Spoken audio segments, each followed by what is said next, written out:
very much. Good evening, all. I'd like to call the meeting to order and acknowledge we are in Treaty 1 territory, the home of traditional lands of the Anishinaabe, Ojibwe, Inuit, Cree, and Dakota peoples, and the national homeland of the Red River Métis. Our drinking water comes from Shoal Lake 40 First Nation in Treaty 3 territory. The board tonight consists of myself as chairman, Mike Tall-Truglio, and Diane Knight, as well as Lynn Nesbeth, both joining us by way of Zoom. Also by way of Zoom, we have Kem Wong representing the assessment department, and the administrative personnel tonight is Kristen Breeden. To the Zoom participants of the hearing, please note you are placed in a waiting room until your property is called upon. When it is your turn, you will be admitted into the meeting. Kindly follow along on the City of Winnipeg's Border Revision YouTube channel for the hearing process. Once the host admits you into the hearing, please close or mute your YouTube player. You will then be permitted to speak with respect to your property. Once your hearing is concluded, you can leave the meeting. We will be hearing applications for revision of assessment roll in accordance with the Municipal Assessment Act. The matters for which revision is requested has been described in each application, and we will limit discussion to those matters. The statements that are made at this hearing are sworn testimony, and anyone speaking to the matters must be sworn in. Be advised that comparisons of assessment of properties are not considered evidence of market value by the Board of Revision. The Board of Revision is appointed annually by council and is independent of it and the city administration. It makes its decisions on the basis of evidence provided at this hearing and issues a written order that will be mailed to all parties as soon as possible. Please note that the board's decisions with respect to application may be appealed to the Manitoba Municipal Board if the matter pertains to assessed value or classification, or to the Court of King's Bench if the matter pertains to application of exemptions from taxation. Should you wish to appeal, information on how to do so will be included with the board's order.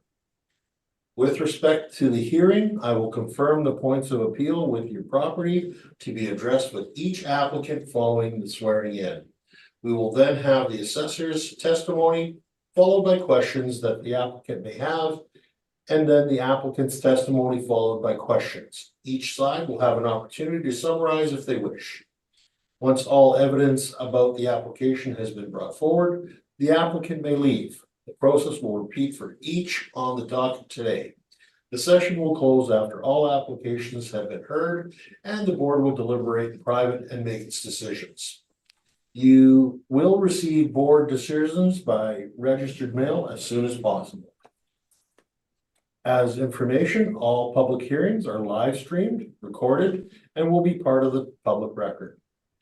We will be hearing items 1 through 8 on our docket today. Mr. Breeden, please affirm the assessor and the application's testimony. Of course. Mr. Assessor, please state your full name. Kem Wong. Do you affirm that the evidence you're about to give at this hearing is the truth, the whole truth, and nothing but the truth? I do. Thank you very much. Ms. Applicant, please state your full name. Gates. Do you affirm that the evidence you're about to give in this hearing is the truth, the whole truth, and nothing but the truth? I do. Perfect. Thank you. Thank you. Mr. Wong, would you like to walk through our first property being 1430 Pembina Highway, please? Yes. The subject property is 1430 Pembina Highway. The file number is 24-1517.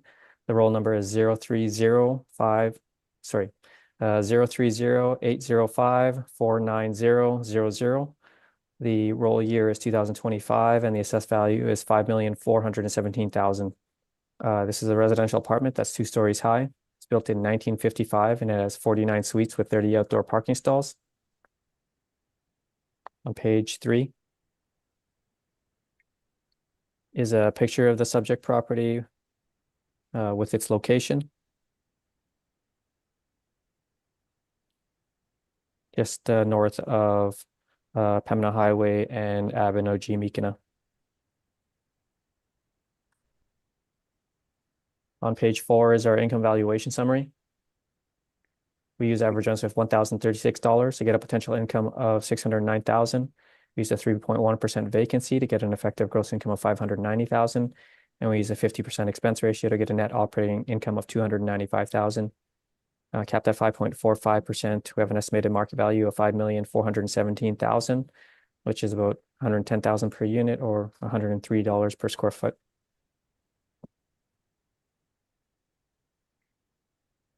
On page 5 are some rent comparables, showing that the rents we use are in line with what's in the market.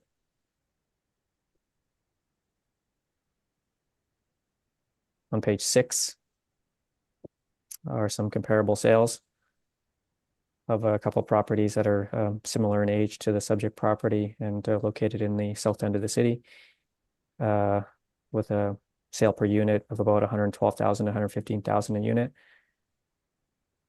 These comparable sales support the assessed value at $110,000 per unit. On page 7 is information on how we derived our cap rates, and indicating that the majority of the cap rates fall between 4.7% and 5.4%, with some falling lower than 4.75 and some falling higher than 5.45.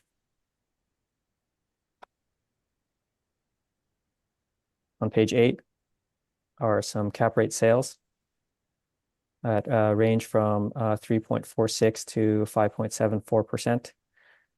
These cap rates were calculated using the stabilized income from the 3 years prior to the sale. And so they were all stabilized in a similar manner, indicating the cap rates that are on the right of the chart.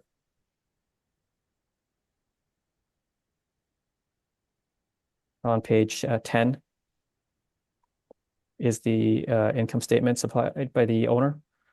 You can see in 2022, their indicated rental income is $590,000, which is in line with the model, which is also $590,000.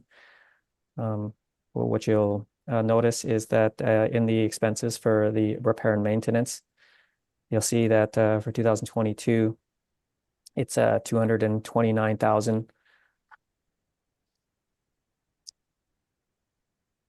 And that's, I guess, pretty high. That's over $4,000 per unit for repair and maintenance. So there's likely capital expenditures in there. And you'll notice that in 2021, the repair and maintenance figures were substantially lower. And if you'll also notice that the salaries and wages and benefits for 2022 are $108,000 in 2022 and $59,000 in 2021. So, and also if you look on page 12 is the income statement from 2020. Once again, you'll see that the repair and maintenance and the salaries and wages and benefits, they're substantially different than from 2022 and 2021. So it appears that they're making some improvements to the property. But when you look at their actual income being at about $590,000, it supports the model at about $590,000. But their expenses are they're pretty high and inconsistent at this point. So once again, the model rent is supported by the market rents and by their actual rent, but their expenses are currently high and inconsistent. The model expense ratio at 50% is in line with others in the market that are of similar age. And I feel that the 50% expense ratio is reasonable considering the property is probably being improved. And also when you look at the overall assessed value at $110,000 per unit, it's in line with other comparable sales, which might be about $112,000 or $115,000 per unit. So the assessed value is well supported, and I ask that you maintain the assessed value at $5,417,000.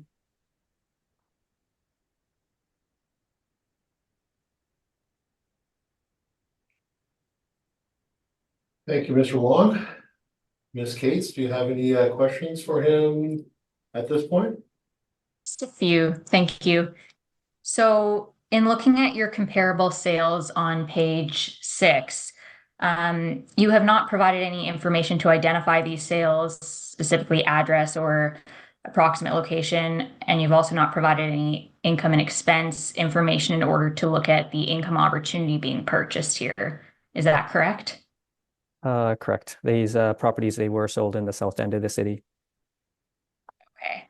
And both of these properties have effective ages assigned that are not displayed. Is that correct? That could be the case. But even considering that to be the case, it's I would feel that they are comparable to the subject property, which they seem to be spending a decent amount of money in their repair and maintenance category.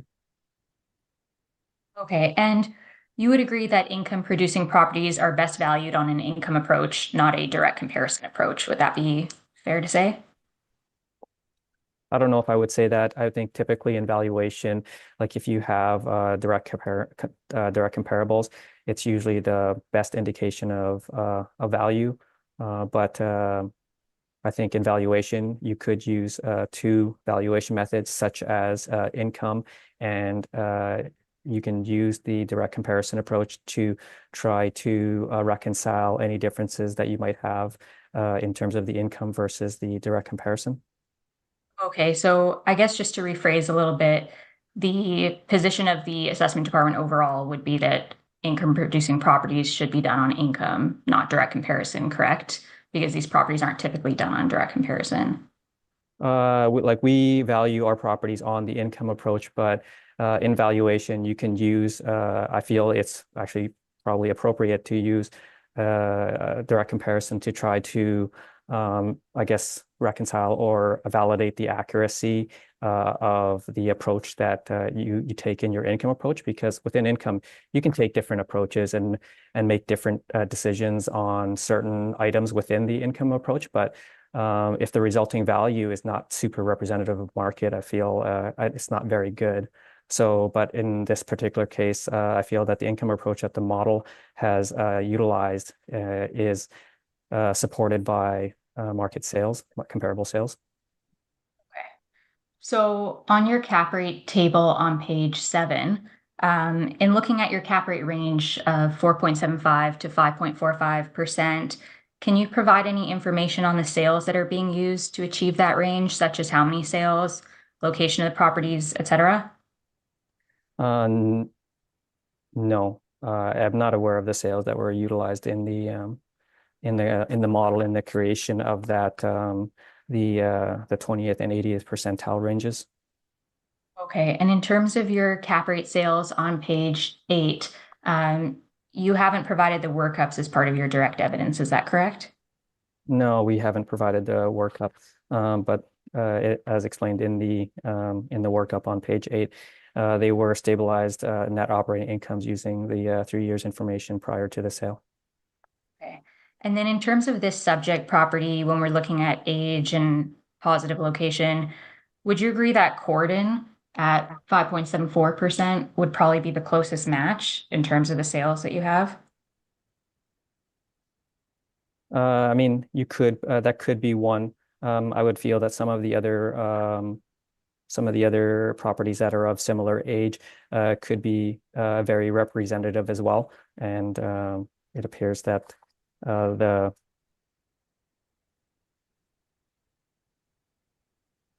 5.4 that the model has applied is probably on the higher end of the range that has indicated on page 8.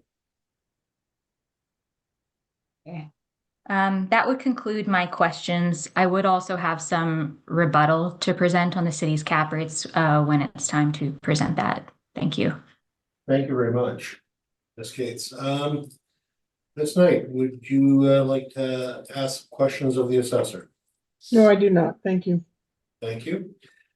Ms. Nesbitt, questions?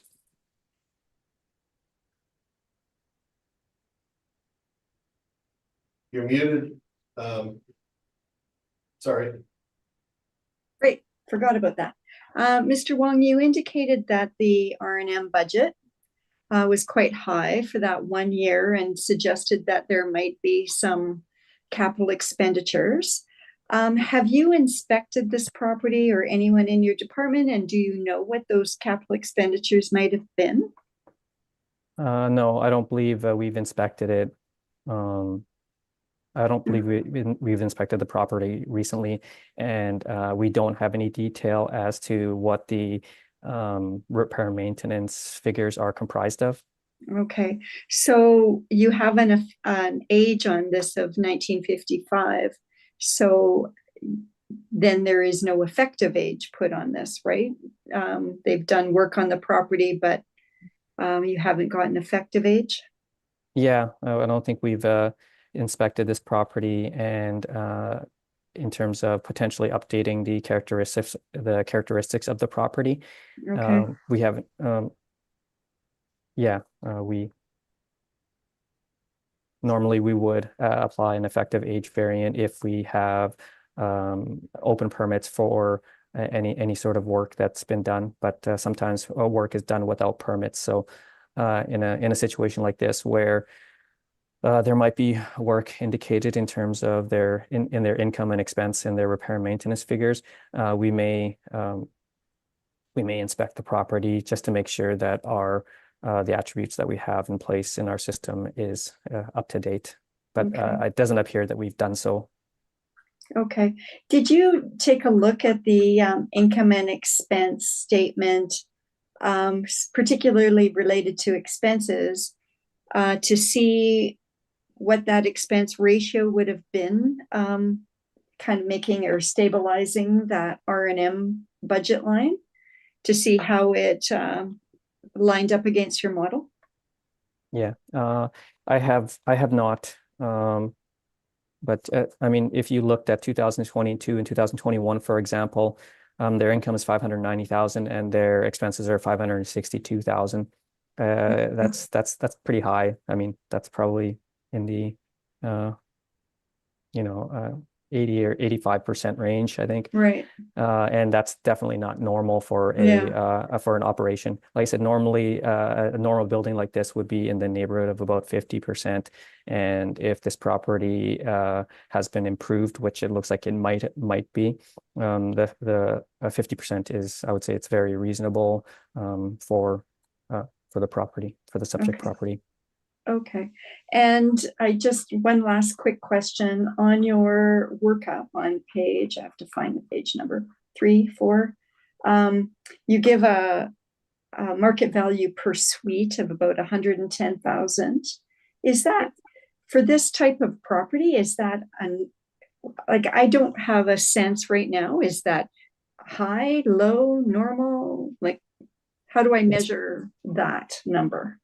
Yeah, you can get a bit of an idea on my page 8 with some of the cap rate sales. Mm-hmm. There's a few properties that have sold for 57 and 72,000 and 75,000 and 86,000. But if you look, those properties are kind of in a somewhat of a core area, and so it kind of makes sense that they would typically be lower. But if you look at properties of a similar age outside of the core area, it might range from about 100,000, 102,000 to, in this particular case, about 125,000. But so just that kind of gives you a bit of an idea of like what maybe some properties in the core might sell for. Once again, there might be some that's higher and lower, but this gives you a bit of an idea of which is, I think, what you were looking for. And I've also seen sort of improved apartments that might be in the $150,000 per unit range for like similar aged properties like 1950, 1970. Some of those properties might sell for around 145 to 160,000 as well. Okay. So Okay, the subject, thank the you very subject, much, Mr. sorry. Wong. Yeah, sorry, the subject property at 110 Go ahead. is it seems to be in that range and maybe at the lower end of the range. Thank you, Mr. Wong. I have no further questions, Mr. Chair. Thank you very much. And a question I have is with respect to the information you provided on page 8. That information is 3 years of stabilized or income that's been reported over 3 years. Now, is this the exhaustive list of all properties within the city of Winnipeg, sir? No. That meet No. that criteria? Yeah, this isn't an exhaustive list. This is a list that my colleague I guess reviewed and was able to get reasonably good information on in terms of to try to stabilize their net operating income. And so these properties, we do have good income information to try to stabilize their net operating income, and that's why he utilized these sales, but it's not an exhaustive list. So in other words, you could potentially find other properties that have income for over 3 years closer in area and size to the subject, correct? Maybe and maybe not. Unfortunately, the number of sales of apartments isn't abundant, and so we basically we try to do the best that we can with the sales that we have and with the available information that we have on those sales. Okay, and I noticed that on page 6, you provided 2 other comparable sales. They are not on that list from page 8, correct? No. Okay. And the point of this list or these 2 properties is to give a sense of what the rate per door, as it were, on those 2 properties, being 112,000 to 115,000. Is that correct? Yeah, it's just I mean, like I said, when Ms. Cates was asking about that with regards to the income approach and the direct comparison approach, well, I said you can go about the income approach in multiple different ways and make multiple different decisions on certain income valuation line items, but if you in the end, does your income approach result in a reasonably accurate estimate of market value? And the purpose of the sale is just to sort of say it's like our income approach results in a reasonable estimate of market value.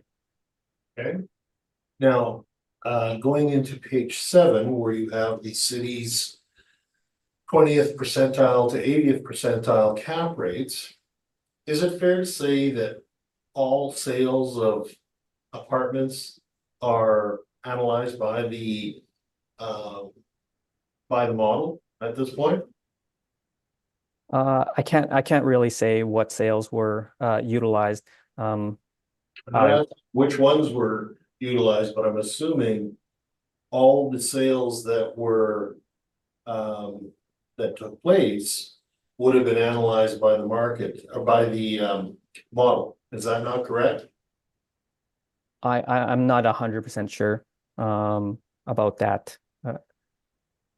In terms of a description, there I guess we do have a description on there in terms of how we estimated the cap rates for that the model used in the second paragraph on page 7, where for the 2025 general assessment, capitalization rates were derived from model generated estimates of net operating income and sale prices that were time adjusted to April 1st, 2023. So that, yeah. I guess it's what I was saying, is it not? I guess it was. Those are my questions. Thank you very much. Ms. Cates, would you like to walk through your presentation at this point? Yes, thank you. So if you turn to page 2 of my brief, we have a summary of some of the pertinent facts of the property, as well as our requested assessment of $4,780,000. If you go to page 6, we have some property site maps. So we have an aerial map view of the parcel as well as a Google map view to get a sense of the location, and then some exterior photographs on page 7. We have a property description on page 8. So the subject property is located on the east side of Pembina at its intersection with Fletcher Crescent. It is north of Clarence in the Crescent Park area. It's a 2.5-story building built in the mid-50s. There are 49 units, which include 9 one-bedrooms, 34 two-bedrooms, and 6 three-bedrooms. There are 30 parking stalls noted, and the property is adjacent to a small park. So if you turn to page 13, we have the overview of our income approach. So for the purposes of this report, we are stabilizing the income based on the most recent year of income reported. So that would be an effective gross income of $590,743. That's already accounting for a vacancy, so we're not including an additional vacancy allowance. In regard to the expenses, we are disputing the assessor's expense allowance of $295,483, or 50% of effective gross income. We are applying an expense allowance of $315,874, or 53.5% of effective gross income. And this is based on a 3-year stabilization of the expenses, which includes the repair and maintenance. If you turn to page 14, we have the overview of our cap rate for this property. So we are applying a cap rate of 5.75% based on our cap rate study. If you look toward the middle of the page, we have the excerpt from our cap rate study of our cap rate ranges. So when we're looking at a property of this age and considering that our cap rates are contemplating good quality properties in good locations, for this age group, we started a base cap rate of 5.75%, and we've not made any further adjustments beyond that. So if you turn to page 16, we have our valuation breakdown. So you'll see we have the effective gross income from the most recent year, as stated. In terms of the expenses, for this property and the properties to follow, we typically do a 3-year stabilization of expenses. For expenses that are thought to increase over time, such as insurance, taxes, utilities, we would typically use the most recent year of expenses. And then for expenses that are thought to fluctuate a bit more, such as professional fees, office supplies, we would tend to take an average to mitigate the fluctuations. And then what I've done for this property and the properties to follow is if any expenses stand out as an outlier or they seem too high, then I have excluded them from the analysis. So you'll see for wages and benefits for caretaking, I'm not contemplating the 2021 or 2022 values. I'm stabilizing based on the 2020 allowance. And we have our repair and maintenance breakdown on page 17. So with the repair and maintenance, we don't have a detailed stabilization available, but what we've the way that you could exclude capital items typically is if you see large increases in the repair and maintenance amount, that might indicate that there's capital items in there. And so that's what we've done here. We've excluded 2021 and 2022, seeing higher. And so we have a stabilized amount of $1,917 per unit, which is within the range maintained. So I think at this point in the presentation, I'd like to turn to our cap rate study. It's a standalone document. If everyone has that open. Yeah. Mm-hmm. Okay, perfect. So in the cap rate study, if you go to page 2, we have some overview of cap rates and how they're derived. So the main point here is that cap rates are derived by stabilizing income and expense data into a single year of income to then have a value indication. And another important piece from here is toward the bottom of the page where it says cap rate is influenced by three major items, which would be perceived risk associated with the investment's income, investor expectations for appreciation, and required return from other investment vehicles. So if you turn to page 4, toward the top, it discusses some concepts to do with the principle of anticipation. So the idea with calculating a cap rate is you have to go beyond just data entry of the historicals. You have to try to get into the mind of the purchaser and what is the income stream that they would have expected to achieve. And this is something that we've incorporated into our cap rate calculations to get an accurate idea of what the cap rates should be. So if you turn to page 6, at the top of page 6 from the assessor's valuation manual, we have the cap rate ranges. While we know most of them might fall between 4.75% to 5.45%, the entirety of the range goes up to 7.95%. So with some of the properties that we'll see today, if there is more risk to the income of the property to achieving the income, then the cap rate can go beyond the 80th percentile. And then we also have some information from the broker reports and some of the ranges they're suggesting. For the most part, with the brokers where they are suggesting compression, it would typically be for the highest quality apartment stock.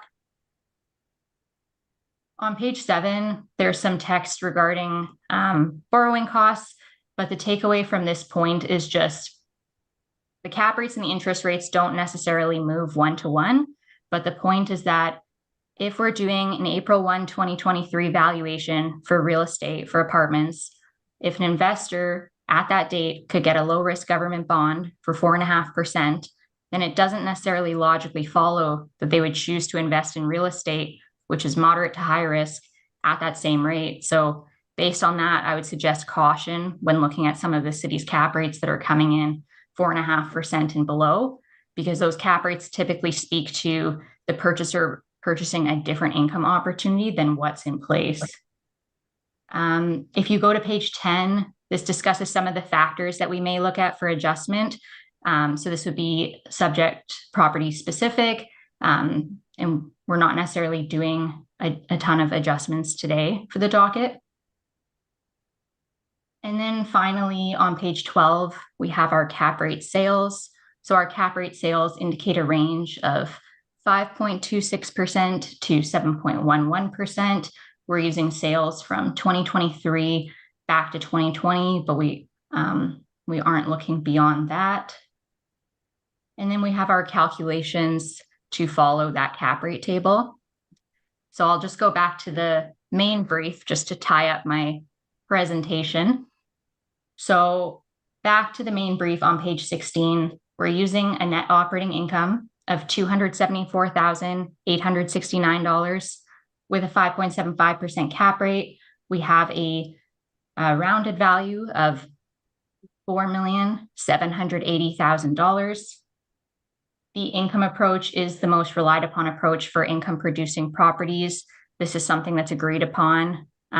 Typically, the direct comparison approach really isn't accurate, especially when properties are different and adjustments aren't being done. Typically, direct comparison is just done for houses where you're looking at similar properties with similar features. When you're looking at income producing properties, the idea is what is the income that they can produce? So the direct comparison really falls short. So on page 19, we have our appendix. So I've included some marketing photos from the website, as well as the property's financials that we've reviewed for our analysis today. And that would conclude my presentation on this property. Thank you, Ms. Cates. Mr. Wong, do you have questions for Ms. Cates at this point? Yeah, I was just wondering, with regards to the repair and maintenance in 2012 and 2021, would you happen to have any more detail regarding what might have been included in those repair and maintenance costs? No, we don't have a specific breakdown for 2021 and 2022.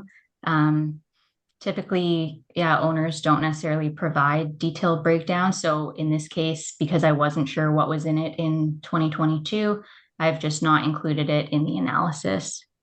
Okay. Would it be reasonable to kind of assume that there might be capital expenditures, some capital expenditures in the repair and maintenance in 2022? I think whenever we're looking at repair and maintenance and we do see big jumps in a specific year, then it can be reasonable to conclude that there could be some capital items in there. Okay. That's all my questions. Thank you very much. Ms. Nesbitt, questions at this time? Yes, Ms. Cates, have you or Altus inspected this property? Not inspected this property. Okay. Would you expect that it's a 1955 quality, or has it been upgraded? Do you have a sense of that from what you've seen in the pictures? And I would say based on the interior photos that we've seen, it wouldn't be original to 1955 in terms of the finishes. But when we're looking at age and how it might affect a property, it's more so to do with the structure. So when you're looking at, 1955 foundation and bones of the property, that's more where it would come into play. The property is maintained, but typically, even with properties that are maintained that are older, they're not redoing all of those structural items. So I believe that's more where it would come into play. can you speak to what those 1955 bones look like? No, I can't speak to it. Even if I went to go see the property, that would probably be beyond the scope of my knowledge. Okay. Okay, thank you. It was also just for my education too, so I appreciate that. Okay, I have no questions. Thank you very much. Thank you very much. Ms. Knight, questions? Yeah, I have a question in regards to your cap rates that you used in your last piece that you told us. There's 3 properties that the city had on their properties, and the cap rates are all different. It's the same sale. You got 3 different cap rates than what the city had. Can you tell me why? So in terms of the 3, so I guess just to clarify, is one of those that you're looking at 677 Maryland? Because that one we are. Maryland, 150 Hendon, and 2390 McPhillips. So 677 Maryland, we're actually using a different sale from the city. The city is using the 2020 sale, and we're using the more recent 2023 sale. And then in regard to Hendon and McPhillips, this is based on a different stabilization of the cap rates. So I don't want to speak for the city necessarily, but just in terms of answering the question, from what we've seen, the city, when they're doing cap rates, they're stabilizing based on historical income and expenses. They're not necessarily looking to what the purchaser might expect if that income might be changing. And so what we're doing with Hendon and McPhillips is we are looking ahead, as you are to do when calculating cap rates, and we're using the income that the purchaser would have expected to obtain at that time. So that's why we have a different final cap rate for those 2. Could I ask the city a question? Go ahead. Based on her comments about Hendon and McPhillips, what's the reason that your cap rates are different than hers? I can't speak for them, but the way in which we calculated our cap rates for all the sales in our chart are consistent in terms of utilizing the same 3 years of income and expense information prior. And there maybe Altus is projecting a type of income that we, and that's they're within their right to do that. But for us, we're, I guess, maybe more looking to what is absolutely known information, and that would be the income and expense information that was available for the 3 years prior to the sale, and that's what the difference would be. And when you, we can have different ways to kind of calculate the cap rates, but when you look at the cap rates that we have, we feel that if you utilize those cap rates to try to estimate values for other properties, we feel that our cap rates result in a more accurate estimate of value. So, you know what, we're a little bit different, but I just feel that when you utilize our cap rates to try to estimate value, I feel that we're a little bit more accurate. Okay, thank you. Any further questions? No, I do not. Okay, and I'm just out of the valuation differences basically come down to 3.5% on the expenses and 0.3% on the cap rate. Is that not correct, Ms. Gates? Yes, I would agree. It's mostly a cap rate issue with a slight dispute on the expenses. And I'm going to make the assumption that you did not have an opportunity to speak to the assessor prior to this hearing. We did not have the opportunity to discuss the files today. Possible we might have been a little closer had you had a moment to talk. It's always possible. It is. Those are my questions. Thank you. Now, you have rebuttal information regarding the assessor's cap rates. Is that correct, Ms. Gates? Yes, that's correct. And I was hoping it could just apply to all of the files on our docket today. Fair enough. Please continue. Did everyone have that available? Just checking. Not yet. It should be in the Yeah. file. I have it here. Okay, just refreshing. Yep, no worries. Mr. Wong, do you have it, sir? I do. Thank you. And what is it called? It's titled Altus Rebuttal to City Cap Rates. It should be under number 7, in the, like the orders number 7 in the SharePoint. I just have order details, so that's not working. I don't have it yet either, Tristan.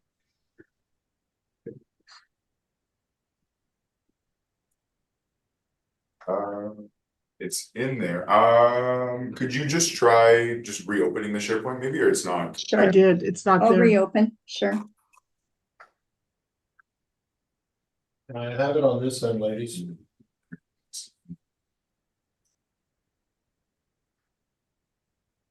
Not yet.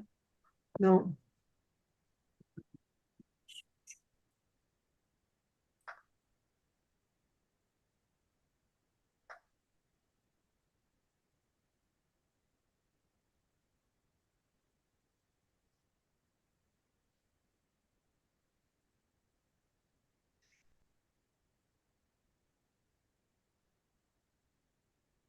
What I have under number 7 is the cap rate study.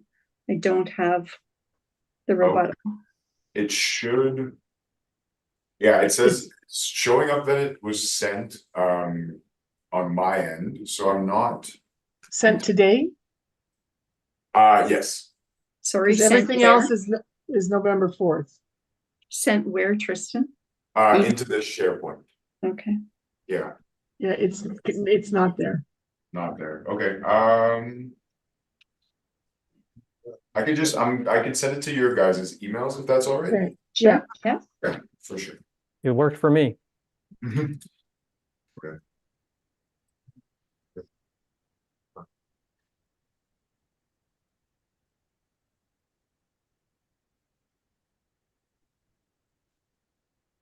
Send the email.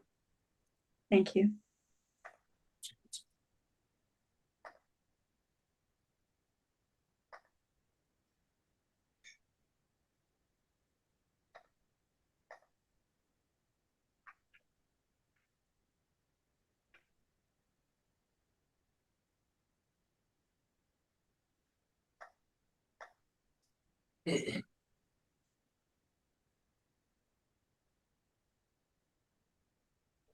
Well, it's taken a long time. Yeah, I still don't have it.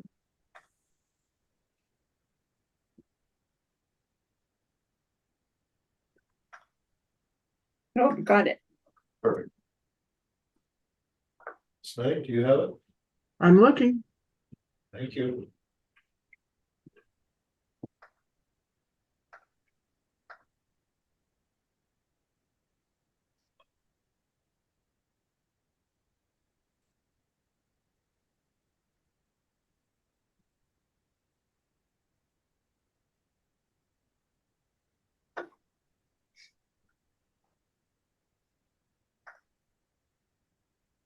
I also did try I renaming it. just got it. Yeah. Okay, Okay. perfect. I was gonna say, so it's at, it should be at the top, but if you got it, we're good. Yeah, I got it now. Okay. Cool. Beautiful, beautiful. All right, Ms. Cates, would you like to proceed, please? Yes, thank you. Turn to page 2. We start by just doing an overview of the city's cap rates. So their sales indicated a range of 3.46 to 5.74%. But just to echo previous comments, it's our view that cap rates that are below 4.5% and lower should really be taken with caution. Typically, those low end cap rates are looking at the purchaser would be looking at a different income opportunity, as we don't really see cap rates at this level being commonplace. So if you go to page 4, 727 Sargent and 241 Young, we feel are examples of this occurring. In terms of 459 Sargent, the city has used the historical income in the cap rate stabilization, but when the purchaser would be looking to buy this, they would be looking to the information surrounding this property, and the broker information was suggesting average monthly rent of $740 per unit per month and parking rent of $40 per stall. So while we may sometimes see broker information wanting to have a more positive picture, it does still have to be accurate information for the property in terms of just professional obligations. And so when we restabilize this cap rate, we get a cap rate at 5.79%, which does make more sense for the property considering its characteristics. And we have our stabilization on page 5. In terms of the expense data, we had obtained this through the city, as they had in previous rebuttal to us publicized the expenses. So that's where we got the expense data, and we're using the income that they speak of, $740 per unit per month, in the broker information. And on page 6, I've included that for your review. On page 7, 150 Hendon, the city has this cap rate at 4.01%. And although no stabilization has been provided from them, based on the information we had on file, they're presumably using historical income and historical expenses. So for this property, we've had the opportunity to speak with the purchaser about what their intent for the property was. And what they had described is that at the time of purchase, the vendor had advised them that they had applied for RTB rent increases based on some improvements that were made to the property. So they could have reasonably expected to have those higher rents when they purchased the property. And to illustrate this point, the property went through land titles June 2nd, 2021. The RTB orders for higher rents came in July, June 1st. And then at the end of 2021, when they submitted their expected income to the city in the form of the I&E mailers, they suggested a gross potential rent of $712,182.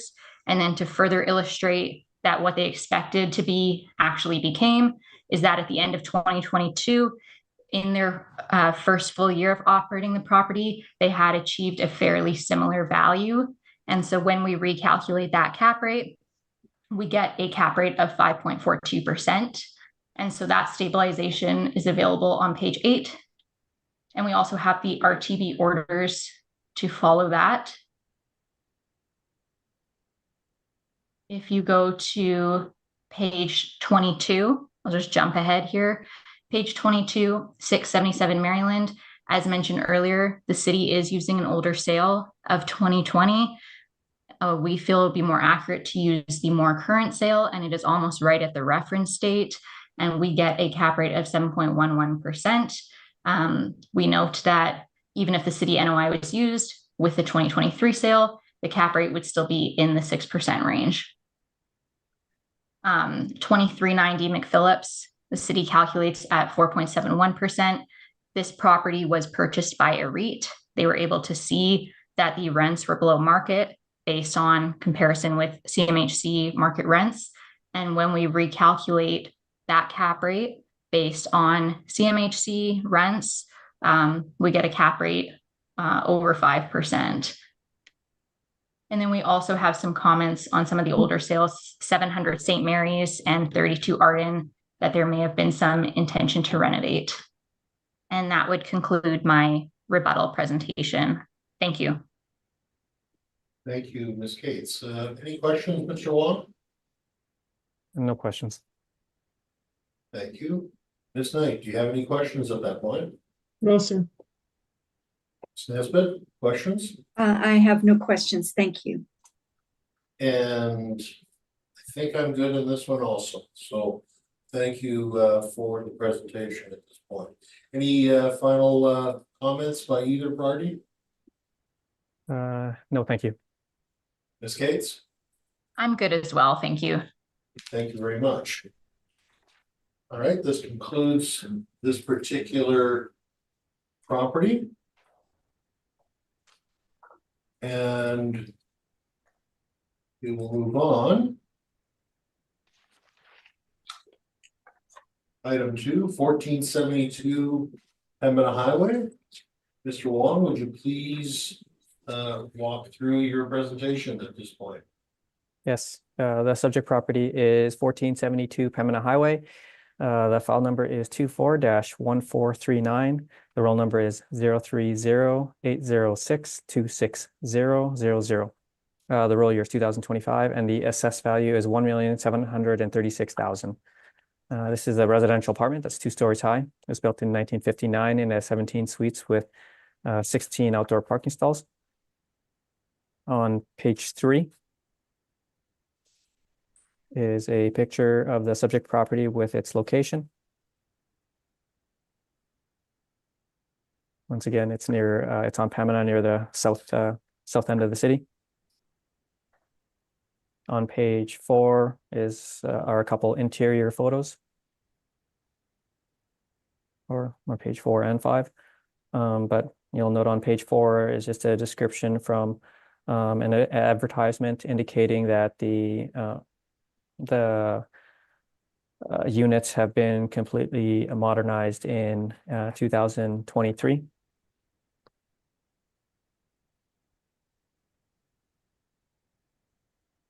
So on page 6 is our income valuation summary.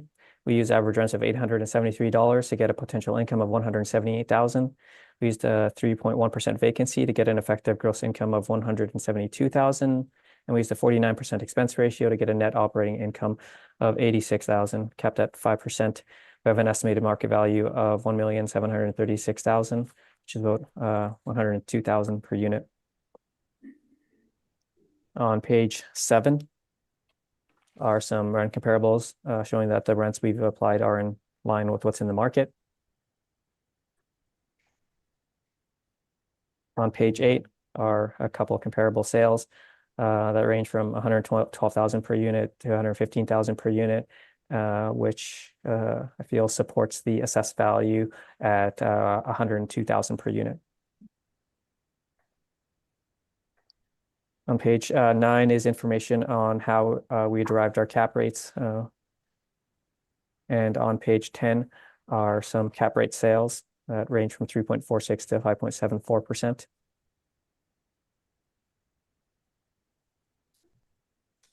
And on page 12, on page 12 is the income statement for the subject property.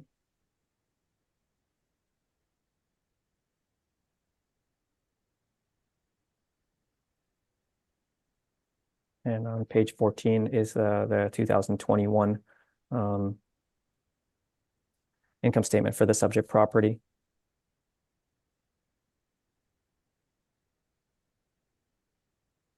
So once again, this is another property that appears to be being improved. So I feel that looking to the market for valuing this property is reasonable, considering that it's being improved and probably not likely stable at the moment. But the model rent that has been applied is supported by the market, and The expenses at 50% is in line with other market apartments, and I would say it's reasonable considering that the property is improved, and the model cap rate is supported by some cap rate sales.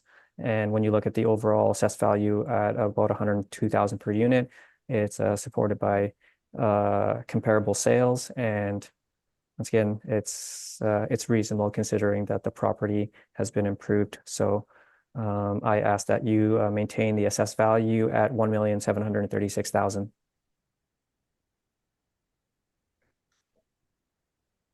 Thank you, Mr. Wong. Questions, Ms. Cates? Yes, thank you. So in regard to your income value summary with the subject's cap rate at a 5%, based on what we've seen with the prior properties, similar age, location, does this cap rate not seem a bit low? Not in my experience, and I think some of these cap rates that they can range from maybe in the low 4s, mid 4s to maybe the mid and high 5s. So this one being in the middle is I feel is in the range. Okay, so in your opinion, similar locations, similar year built, similar type of units would have vastly different cap rates? And sometimes it can be the case, and I'd like to look at when you look at the resulting estimate of value. I think if the resulting estimate of value is reasonable, I feel that the cap rate is also reasonable. Okay, and then just with your advertisement on page 4, just to clarify, this isn't from the owner or the property manager's website. This is from a third party. Is that correct? It is. And so have you been able to verify where it says about all of the units in 2023 that that's correct? I have not been able to verify. Okay, thank you. That would conclude my questions for this property. Thank you. Ms. Nesbitt, questions? I have no questions. Thank you very much, Mr. Wong. Ms. Knight, questions? Just back to page 4, where it says completely modernized in 2023. When in 2023? Because this valuation is as of April 1st, correct? Yeah, it would be April 1st, 2023 would be the valuation date, but typically we would value a property in its current condition. So say if it was if the current condition, if the property was improved after the reference date, we'd still be valuing the property in the improved condition. Okay, thank you. Thank you very much. You asked my question, Ms. Knight, so again, does it not appear, based on the fact that the apartments appear to be modernized in 2023, that we should have an effective age on this potentially? I would agree with that.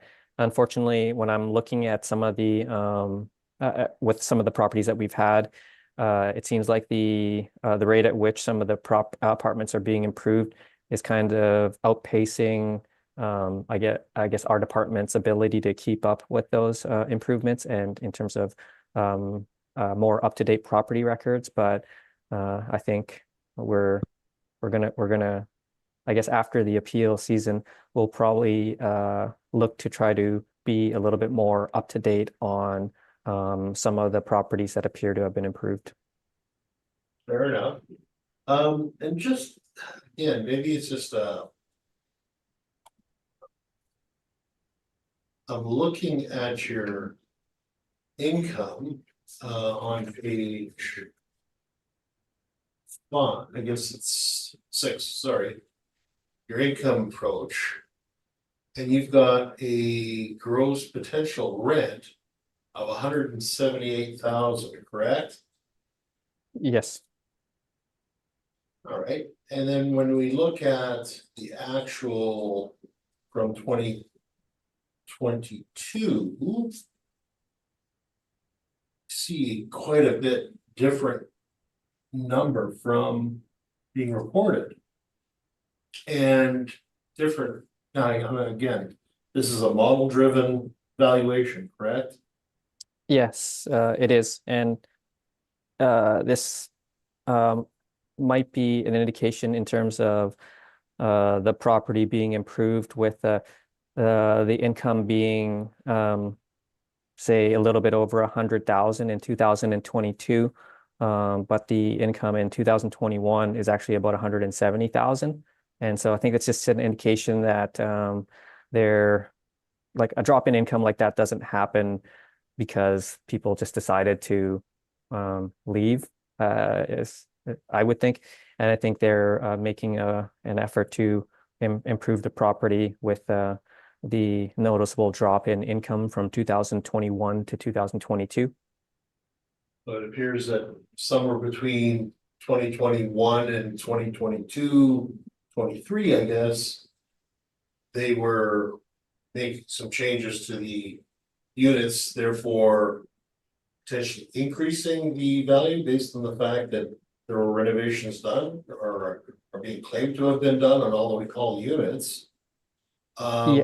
2022 being a low year based on the fact that they're probably renovating, I'm guessing. Would that be fair?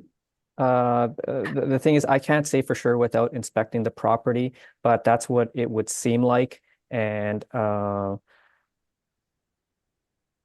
it's in line with the advertisement from the third party that I guess I found on the internet. It would be in line with that advertisement. Okay. Those are my questions. Ms. Cates, would you like to walk through your presentation at this point? Okay, thank you. So if you turn to page 2, we have our requested assessment of $1,506,000. We have property maps and images starting on page 6, and some exterior photos on page 7. Page 8, we have a property description. So the subject property is located on the east side of Pembina between Clarence and Crane in the Crescent Park area. The property consists of a 2 1/2 story building built in late 50s. There are 17 units, including 1 bachelor, 10 one-bedrooms, and 6 two-bedrooms. And there are 16 surface parking stalls noted. We have the overview of our income approach on page 13. So we're using an effective gross income of $170,963. We are using expenses of $84,367, or 49.3% of effective gross income. And we're using a cap rate on page 14 of 5.75% based on our cap rate study.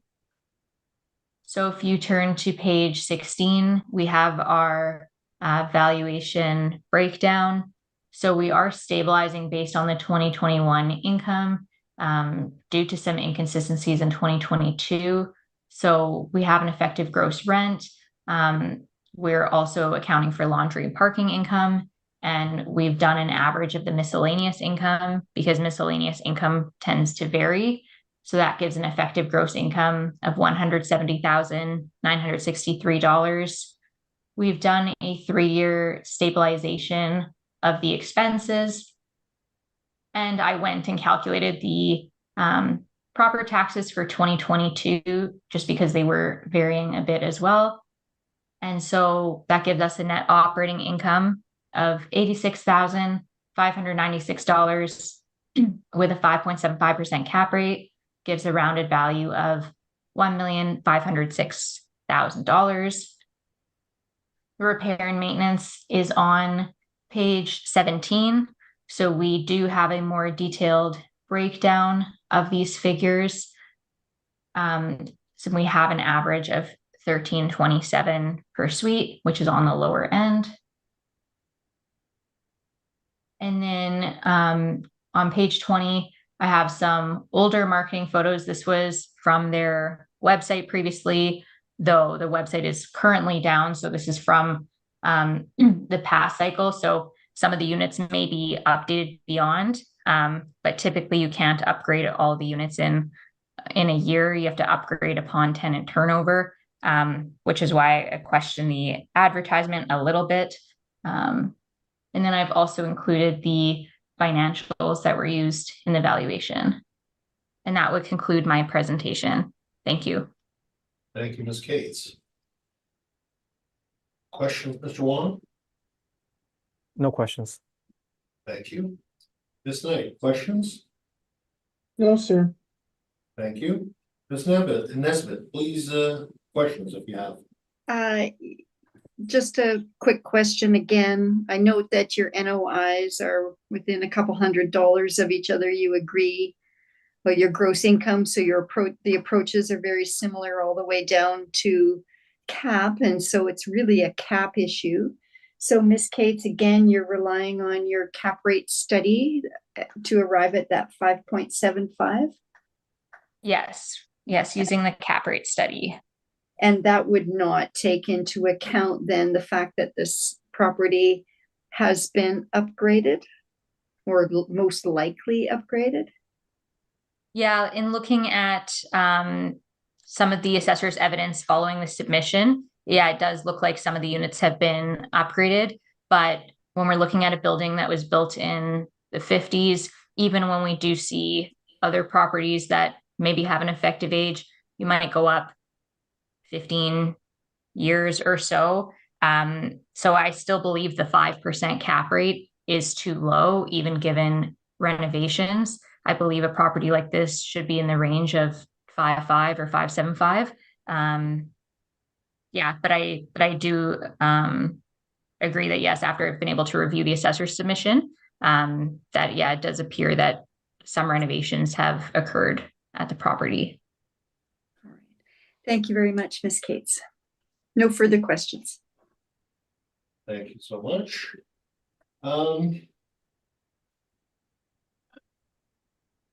Now, I guess these are very close proximity to each other with the previous property that we heard earlier, Ms. Cates.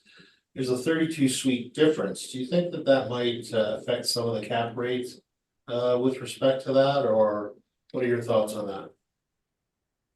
Yeah, that was one of the questions that I was kind of pondering with Mr. Wong, is given that they were so similar, what was that difference in play there? In terms of our own study, we haven't necessarily done adjustments for number of units. But I think in terms of the city's model, it's clear that higher unit properties are getting a higher cap rate.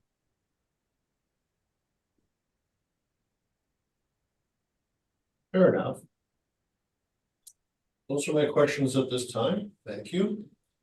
Do you have any summations, Mr. Wong? You're muted, sir. Thank you. No need for submission. Thank you. Thank you, Ms. Cates. No, thank you. Thank you very much. This concludes this property. Let's keep moving along to item number 3, 1650 Pembina Highway. Mr. Wong, would you like to walk through your presentation at this point, please? Okay. The subject property is 1650 Pembina Highway. The file number is 24-2602. The roll number is 030-800-44000.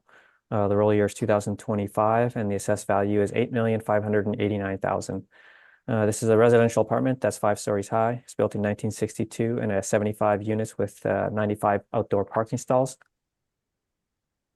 On page 3 is a picture of the subject property with its location, similarly located to the previous 2 properties on Pembina Highway.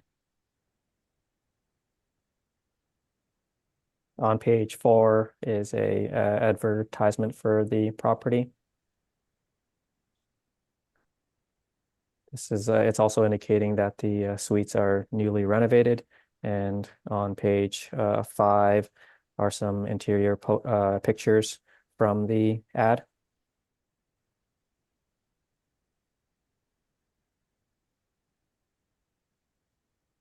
On page 6 is our income valuation summary. We use average rents of $1,110 to get a potential income of $999,000.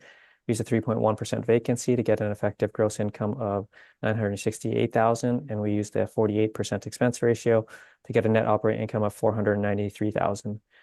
Capped at 5.75%, we have an estimated market value of $8,589,000, which is about $114,000 per unit. On page 7 are some rent comparables showing that the rents we've used are in line with the market. And on page 8 are some comparable sales that indicate range from 112 to 115,000 per unit, which supports the assessed value at 115,000 per unit. On page 9 is information on how we derived our cap rates. And on page 10 are some cap rate sales that range from 3.46 to 5.74%.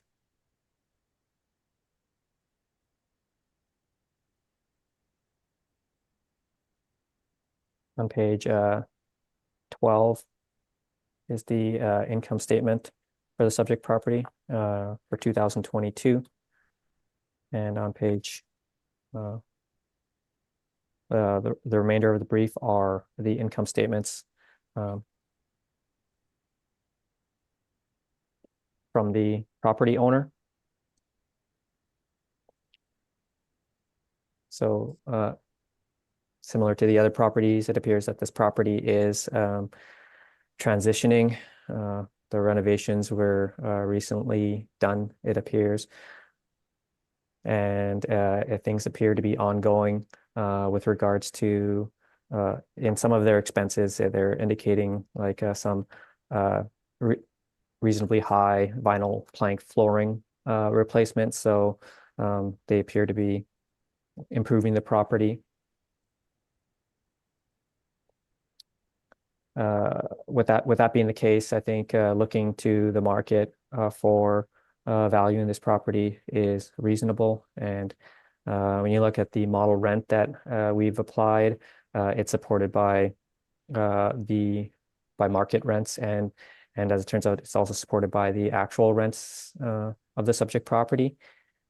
The expenses are in line with market for this age of property, and the cap rate is supported by the cap rate sales that we've shown, and the overall assessed value at 115,000 per unit is supported by the comparable sales that I presented, and I think the 115,000 per unit is reasonable considering the property is improved.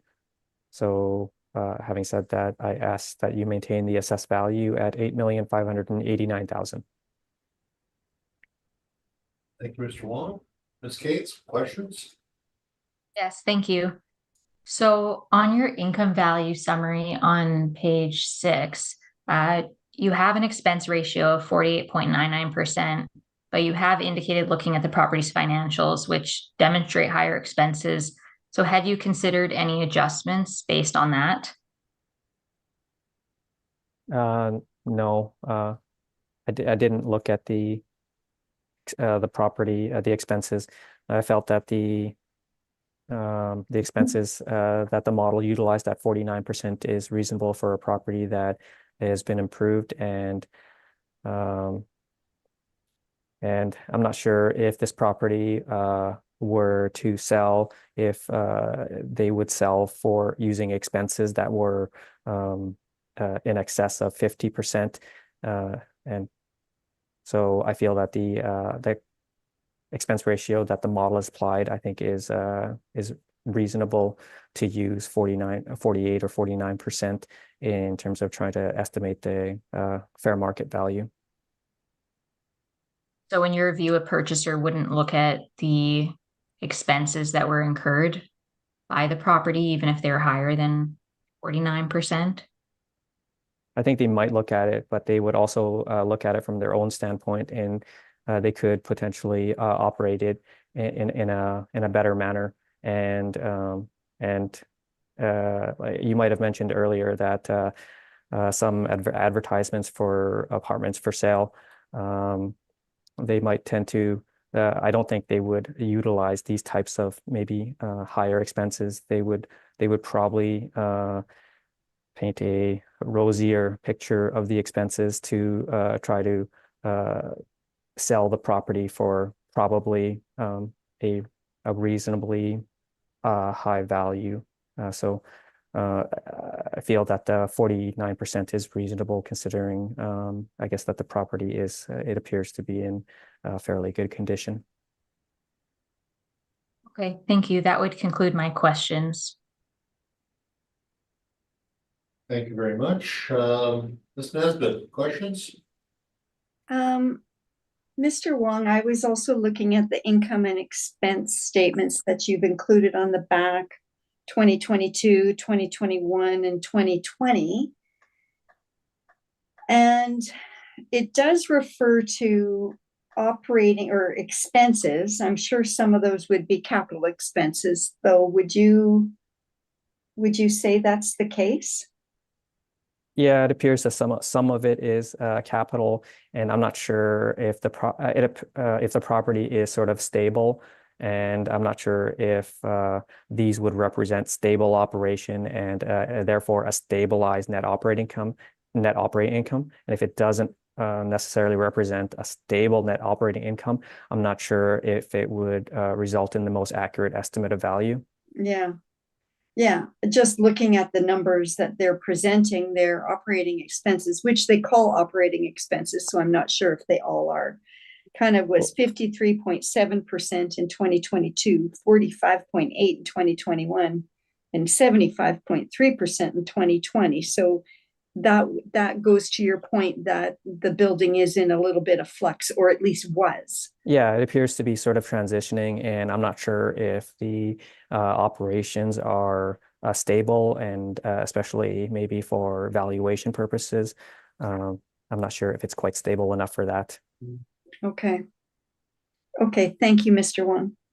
No further questions, Mr. Chair. Thank you very much. Ms. Knight, questions? My question was asked and answered. Thank you. Thank you very much. And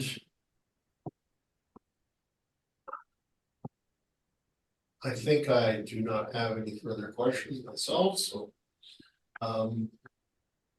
Ms. Gates, can we hear from your submission tonight? Yes, thank you.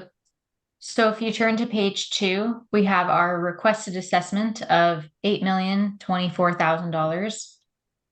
On page 6, we have our property site maps, and then some exterior photographs on page 7. We have a property description on page 8.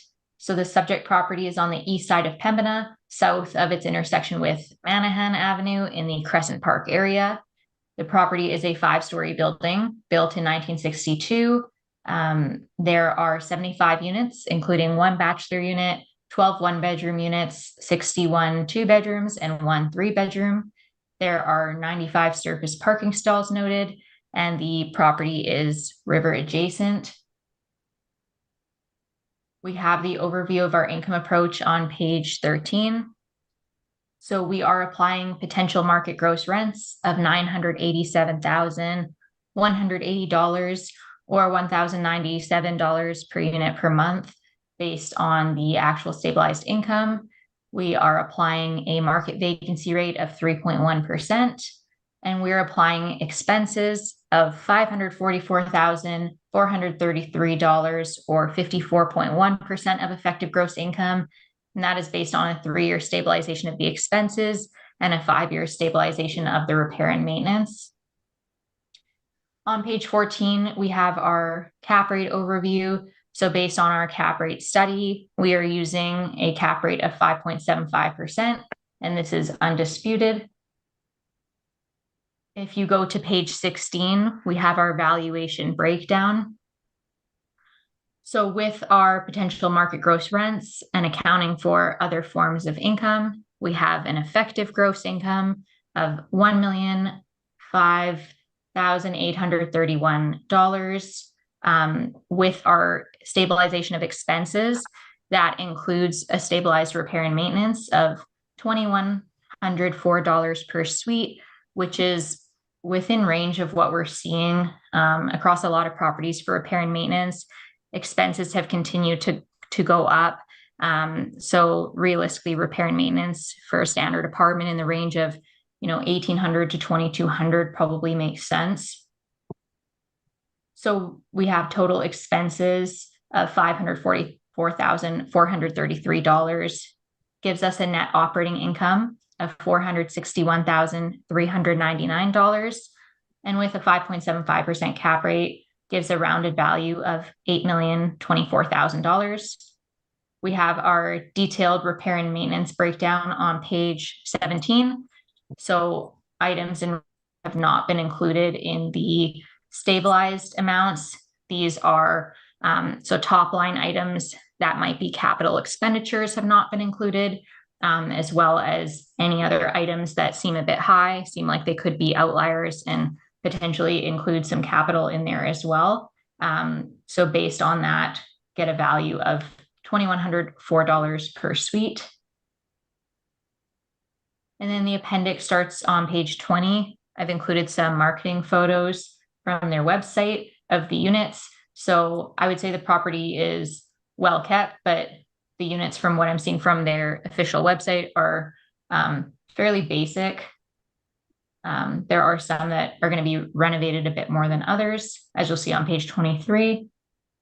And then the remainder is the financials that we've looked at for the property, and going to the assessor's previous comment that someone might run it differently. Typically, when we're looking at owners that are sophisticated owners / property managers, they are running the property as efficiently as possible. If there was a better way to do it, then they would likely be doing that already. And we're looking at a building from the 60s that's going to require different items of maintenance to maintain. Having an expense ratio in the range of 55% is completely reasonable for that type of property. And that would conclude my presentation. Thank you. Thank you very much, Ms. Cates. Mr. Wong, would you like to ask some questions? No questions. Thank you very much. Ms. Knight, questions? No, I'm good, thank you.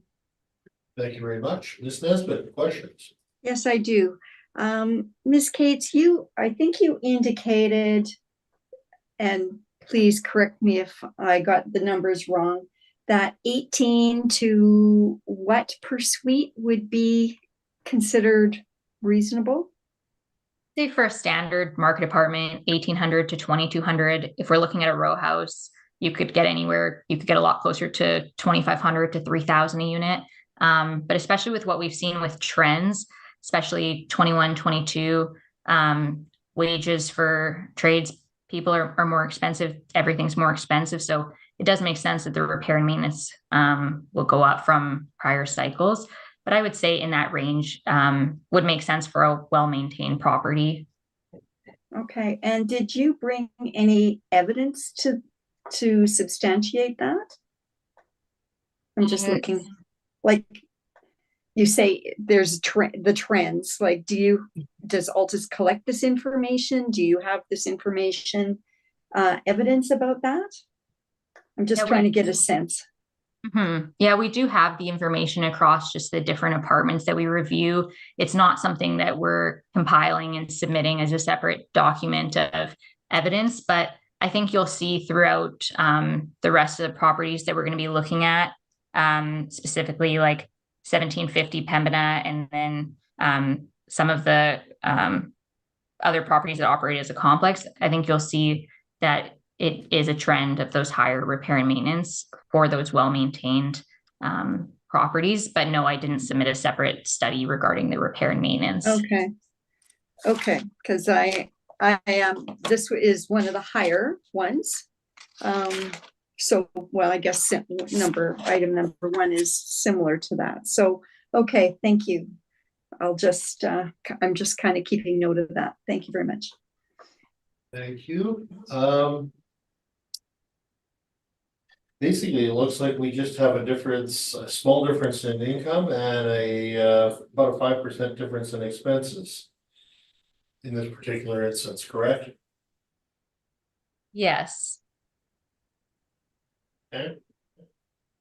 And the difference that you're looking for between the actual assessed value currently and the position that you are taking is approximately 6.3% difference, correct? In terms of the percentage, I'm not sure. I'll take your numbers on that. I more so just look at it for the dollar value and difference. Yeah, fair enough. Okay, those are my questions. Thank you very much. Any final thoughts from either party? No, thank you. Ms. Cates? No, thank you. I'm good as well. Thank you. Thank you very much. And let's keep moving, see if we can, is everybody still good for one more property? Yeah. Excellent. 1750 Pembina Highway. Mr. Wong, would you like to walk through your presentation, please? Yes, the subject property is 1750 Pembina Highway. The file number is 24-2754. The roll number is 030-800-26000. The roll year is 2025, and the assessed value is 43,859,000. The subject property is a residential apartment. It's 14 stories high. It's built in 1977, and it has 273 suites with 328 outdoor parking stalls. On page 3 is a picture of the subject property with its location, similarly located to the other properties on the docket today. On page 4 are some interior pictures. And I guess a picture of the swimming pool. On page 5 is our income valuation summary. We use average rents of $1,553 to get a potential income of $5,090,000. We use a 3.1% vacancy to get an effective gross income of $4,932,000, and we use a 45% expense ratio to get a net operating income of $2,697,000. Capped at 6.15%, we have an estimated market value of $43,859,000, which is about $160,000 per unit and $150 a square foot. On page 6 are some rent comparables showing that the rents we've used are in line with what's in the market. On page 7 is a comparable sale of a property that's very close to the subject property. And it sold for $160,000 per unit at $182 a square foot. This supports the assessed value at $160K per unit and $150 per square foot.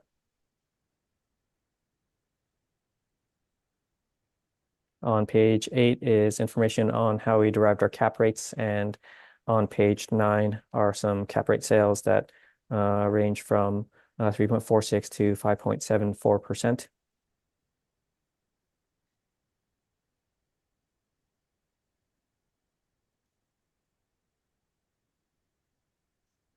On page 11 and 12 is the income statements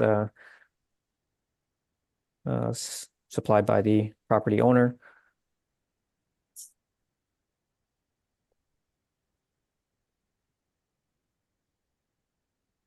Yeah, you can make note of the vacancy figures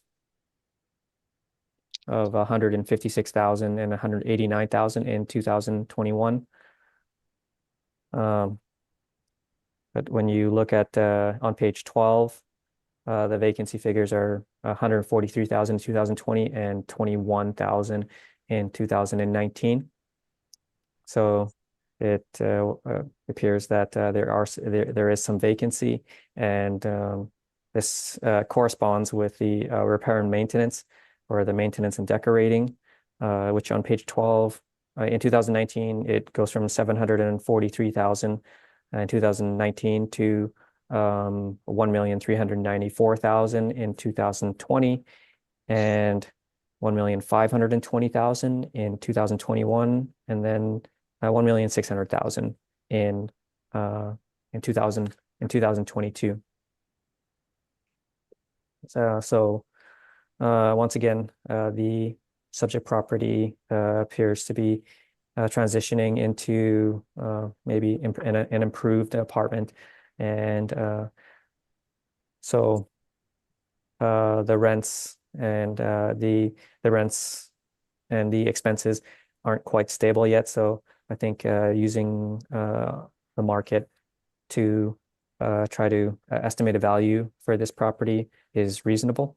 So when you look at the model rents are supported by the market, and the expenses at 45% are reasonable for a property that is improved or in the process of being improved or already improved. So and the model cap rate is supported by some of the cap rate sales. Actually, the cap rate at 6.15%, it's probably definitely on the high end of the scale. It's probably higher than I would think it would be. I think a property like this might fall more in the 5.5% category, but in this case, the model is assigned a 6.15 cap. But anyways, the resulting value is about 160,000 per unit, and that's supported by a comparable sale of a renovated apartment also at about 160,000 per unit. So the current value, the model parameters, and the overall model value is supported by the market. And I ask that you maintain the assessed value at 43,859,000. Thank you, Mr. Wong. Ms. Cates, questions? Yes, thank you. So your income value summary on page 5, based on a comparison with the modeled income with the actual income that you've included in the financials at the end of the brief, would you agree that the model is overshooting the rent for the subject based on what it actually can achieve? It appears to be fairly different. And then your rent comps on page 6, these rent comps wouldn't be contemplating rental discounts, would they? I don't believe so. And those rental discounts could be significant, which would be inflating the rents potentially. Would that be correct? In my view, like when we enter in some of these rents into our system, like when I enter them in, I take the discounts out because that's essentially their market rent is less the discount, and so that's representative. And I believe that that's what these are. I believe that it would include any discounts that might be applied. Okay. And then final question, just in regards to your comment on the cap rate, and that in your view, a 5.5 would make more sense. In looking at your cap rate sales on page 9, it doesn't look like there's any high-rise properties. So there wouldn't necessarily be support for what you're saying at 5.5, would there? Based on what you've submitted. I guess not based off of what I submitted. I guess I was just sort of, I was indicating that maybe 5.5 might be more reasonable, just based off of some of the cap rate analyses that I've seen and of properties. And to be honest, the sale of the comparable sale on page 7, it actually, in my analysis, it actually caps out at less than 5.5, and actually, so like the model applying a 6 cap, it seems to be pretty high, but it's what the model has applied. But the resulting estimated value it does appear to be in line with some the market. It does appear to be in line with the market as far as I can tell, considering that there is the comparable sale is very close to the subject property on Pembina Highway, and both that property was renovated, and it appears to be similar to the subject property, which appears to be renovated. So I think it seems like we're reasonably close here. I'm not sure I mean, could it be a little bit higher or lower? I think potentially it could be, but I think the value that the model has landed on, it appears to be reasonable. Okay, thank you. That would conclude my questions on this property. Thank you very much, Ms. Cates. Ms. Nesbitt, questions? I have a question about your comparables on page 6, Mr. Wong. Did you choose these comparables? I did. Okay. Our subject property is quite a bit bigger than more than double the next size. Can you tell me why you believe these are comparable to the subject property? Yeah, the subject property has 273 units, and some of the comparables, it might range from 88 to 101 units. But maybe in my experience or my opinion, the properties that are maybe 6 units and above are fairly similar. And so that's why I felt that the comparables that I selected were comparable to the subject property. And it would be nice to have other comparables that were built in the 1970s that also had over 200 units, but I'm not sure how many of those particular properties exist. So I felt that the comparables that I selected, they were built in a similar time frame, and I believe that they have a similar construction, and they are in the larger. They are larger than typical apartments, which I think is similar to the subject property in that regard, because there are a lot of apartments that are 10, 20, and 30 units, but the comparables that I selected are, I guess, in the larger, in my view, larger end of the range in terms of 88 to 101 units. So I felt that they were comparable in that sense, and the fact that they all have 1 and 2 bedroom suite mixes. Okay, and in terms of that suite mix, the subject property has, it's almost 4 to 1, 2 bedrooms versus 1 bedrooms. Does that make a difference in terms, do you believe, in terms of the comparability? Well, I think, once again, it would be it would be nicer to have comparables that have maybe more 2 bedrooms than 1 bedrooms. But in this particular case, I felt that these were reasonable. And the suite mixes that are in the comparables, they would probably skew the rent downwards a little bit because there's less 2 bedrooms in the comparables as compared to the subject property. So if the comparables had maybe more 2 bedrooms in the suite mix, the average rent might be a little bit higher than what's indicated. Yeah, okay. That's sort of what I was thinking too. Okay, thank you very much, Mr. Wong. Thank you. No additional questions. Oh, thank you so much. Ms. Knight? Just a question in regards to your rent. So you're coming out at $5,090,000, and you're saying that that's because it's been renovated? It's just what the model is estimated for this age building with the size of the building and the suite mix of the building. So when you look at your statement of earnings for 2021, 22, whatever they are, 19, 20, 21, and 22, the income is still in the 3 millions range. How do you get to 5 million? Yeah, the model doesn't actually look at the actuals to estimate the value. It just looks at the building attributes and the building characteristics, and that's how it selects the rent that it uses to try to estimate the value. It doesn't necessarily look at their actual rent. So was there renovations done in 2022?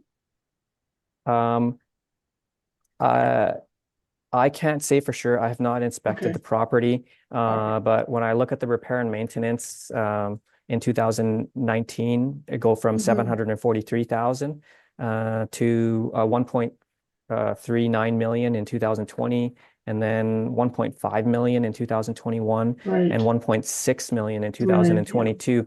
It does appear that I guess some improvements are being made to the property. It appears that this property is transitioning into an improved property with likely higher rents to corresponding. And how many years would it take to approximately there's 273 units here to do all the units to make that change in rent? I've never participated in anything like that, but from what I've seen, some property owners take a very slow approach, and they renovate as people move out. But some properties take a faster approach.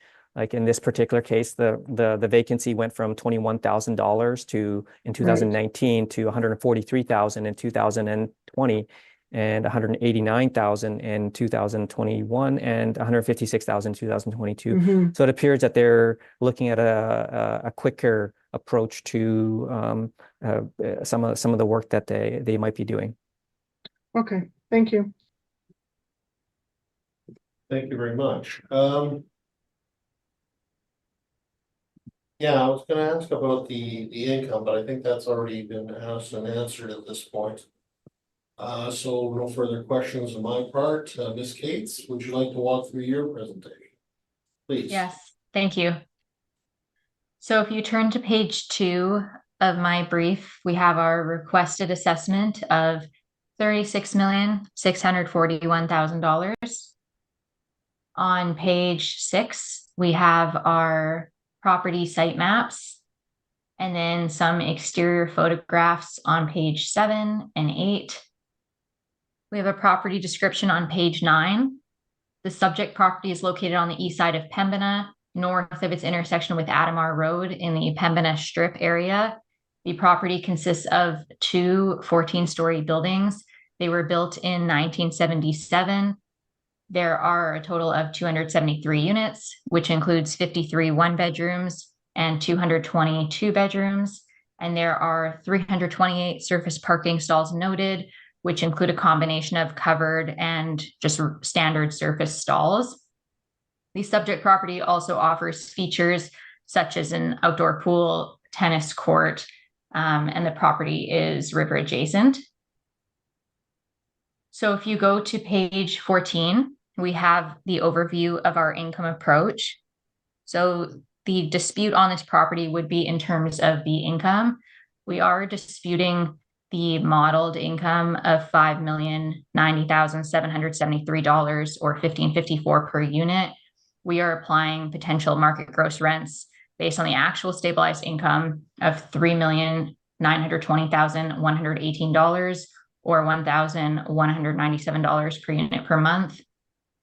We're applying a market vacancy of 3.1%, and we're using an expense allowance of $1,786,322 or 44.8% of effective gross income. And this includes a 3-year stabilization of the standard expenses along with a 5-year stabilization of the repair and maintenance. In terms of our cap rate on page 15, we're applying a cap rate of 6%.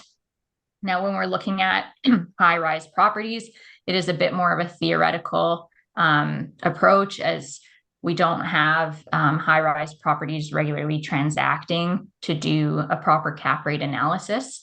But what we're looking at with this property is that when we consider the age group, we might look at a base cap rate of 5.5%. But this property is rather large and there's a lot to maintain here. So when we're looking at these properties that are in good condition, they require regular and significant capital investment to keep it in that condition. And when we're looking at our actual valuation, we're not capturing all of those expenses in our analysis. So we'll see that we're capturing 1.7 million in terms of stabilized expenses, but there's a lot more in terms of investment that they have to do to get the rents they're getting to keep it in the condition. So we are going to a higher cap rate given all that there is to maintain at this property. And so we're applying a 6% cap rate. If you go to page 17, we have our valuation breakdown. So you'll see the trend in rents 2020 and 2022. It's fairly stable, increasing a bit each year. We're stabilizing based on the 2022 income. Keep in mind that property of this age group would be under rent control. So the rents that they're achieving would be the market for this property type, given that it's under rent control. Their actual vacancy is slightly above a market rate, but for the purpose of the analysis, we're just using a 3.1%. And that gives us an effective gross income when we add in the other forms of income of laundry and parking of $3,984,768. When we look to the expenses, I did remove office supplies from 2020 as it was deemed to be a bit high, but otherwise all the expenses were within range that we would expect, including stabilized repair and maintenance at $2,182 per suite. So this gives us a net operating income of $2,198,447, and with a 6% cap rate, gives a rounded value of $36,641,000.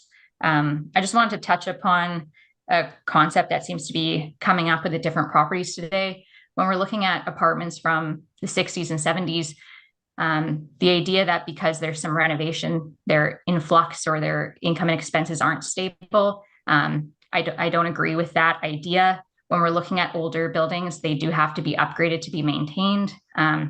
This is pretty standard, and typically we might see units upgraded upon turnover. So there's nothing unusual in terms of upgrades of the nature that we're seeing here. And I would suspect that one of the reasons that the model could be overshooting the income is because when we look at all the features the property offers in terms of the gross floor area of the property, it is possible that it is overestimating how big these units are by taking the gross floor area from some of those other common spaces. So I would anticipate that that could be the cause. And then we have our detailed repair and maintenance breakdown for your review on page 18. Our appendix starts on page 20. I did visit the property in July of this year and have included some photos for your review. So the first few photos show some of the common spaces for the tenants. And then there's also a couple different example units. So I've included an example of a unit that has been renovated. That starts on page 33. And then I've included an example of a different type of unit, maybe something a little more standard on page 37. And then the rest of the evidence shows the different financials that we've looked at. And just one final comment in terms of the assessor's rent comps. When I did go through them earlier, the discounts were not removed from those. I wasn't able to submit those financials because they haven't been heard at the board yet, so they haven't been publicly disclosed. But when you do take out the discounts from those rent comps, they are coming in closer to the subject's actual rent achieved of around $1,200 a unit. So all of that kind of fits together in terms of the income, expenses, and cap rate that I'm applying. And that would conclude my presentation on this property. Thank you. Thank you very much, Ms. Cates. Mr. Wong, questions? Yeah, I was just wondering, with the amount of money that they were putting into the repair and maintenance in 2020, 21, and 23, would they be able to submit an above the guideline rent increases to the residential tenancy branch when they experience expenses that are like that? Yeah, they would likely be, as they renovate units, then they would be able to get an above guideline increase for that unit. You'll see that, I mean, they consistently invest a good amount of money into their property to keep it well maintained. And given the large amount of units, you'd have to you'd renovate some over time as people move out. So, I mean, I think the rents are going to increase probably at the trajectory that I'm showing here on page 17 from 2020 to 2022. You're seeing some increases over time, but nothing at the level of what's currently being applied to the property. Okay. But they might, maybe if they wanted to, they could apply, they could increase the rents above the standard allowable rates. It could increase for the units that they renovate, not across the entire property. So as they do renovations, they could apply for an above guideline increase. But based on the work that we're consistently seeing them do over the reference period and the way we're slowly seeing the rent increase, I don't expect it to increase at a rate that to like $5 million, like what the model is applying. Like we'd probably see the same trajectory if they're doing consistent amount of units each year. Okay, that's all my questions. Thank you very much. Ms. Knight, questions? She answered the question I was gonna ask, so I'm good, thank you. Thank you very much. Ms. Nesbitt, questions? I have no questions. Thank you very much, Ms. Cates. And I do not have any further questions, so any summation from either party? No, thank you. Skates? Good too. Thank you. Thank you very much. I think at this point, we'll take a 10-minute recess. Thank you very much. So we are now moving on to item number 5 on the docket. That being 1785 Pembina Highway. Mr. Wong, would you like to walk through your presentation, please? Yes, and this is going to be one of the 3 sort of twin or triplet type properties. 1785 Pembina, 1777 Pembina, and 1793 Pembina. Those are all essentially identical properties, and so basically anything that we might say about this property would apply to those other properties. But well, obviously we'll still go through all the properties, but maybe we'll just be a little bit quicker with the other 2. Be greatly appreciated. Okay, the subject property is 1785 Pembina Highway. The file number is 24-2781. The roll number is 030-652-18000.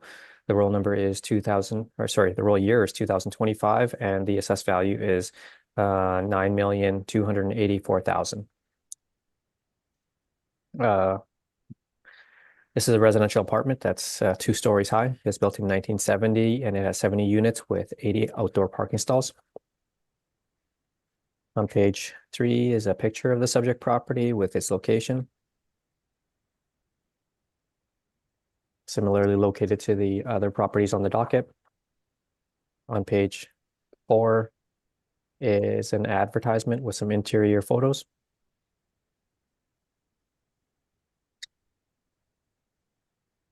On page 5 is our income valuation summary. We use average rents of $1,153 to get a potential income of $968,000. Use a 3.1% vacancy to get an effective gross income of $938,000. We use a 46% expense ratio to get a net operating income of $505,000. Capped at 5.45%, we have an estimated market value of $9,284,000, which is about $132,000 a unit and $143 a square foot. On page 6 are some rent comparables, showing that the rents we've used are in line with what's in the market.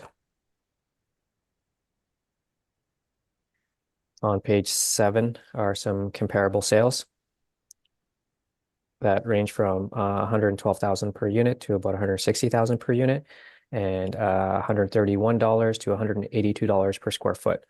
This supports the assessed value, which is $132,000 per unit and $143 a square foot. On page 8 and 9 is information on how we derived our cap rates, along with some cap rate sales that range from 3.46 to 5.74%. On page 11 and 11, 12, and 13 are the income statements supplied by the owner.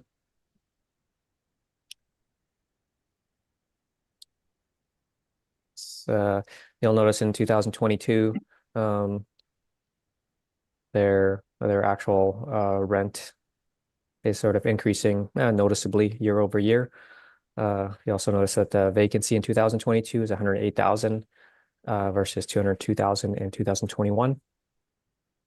And if you go to page 12, you'll see that the vacancy in 2020 was 208,000 versus 87,000 in 2019 and 50,000 in 2018, which is on page 13.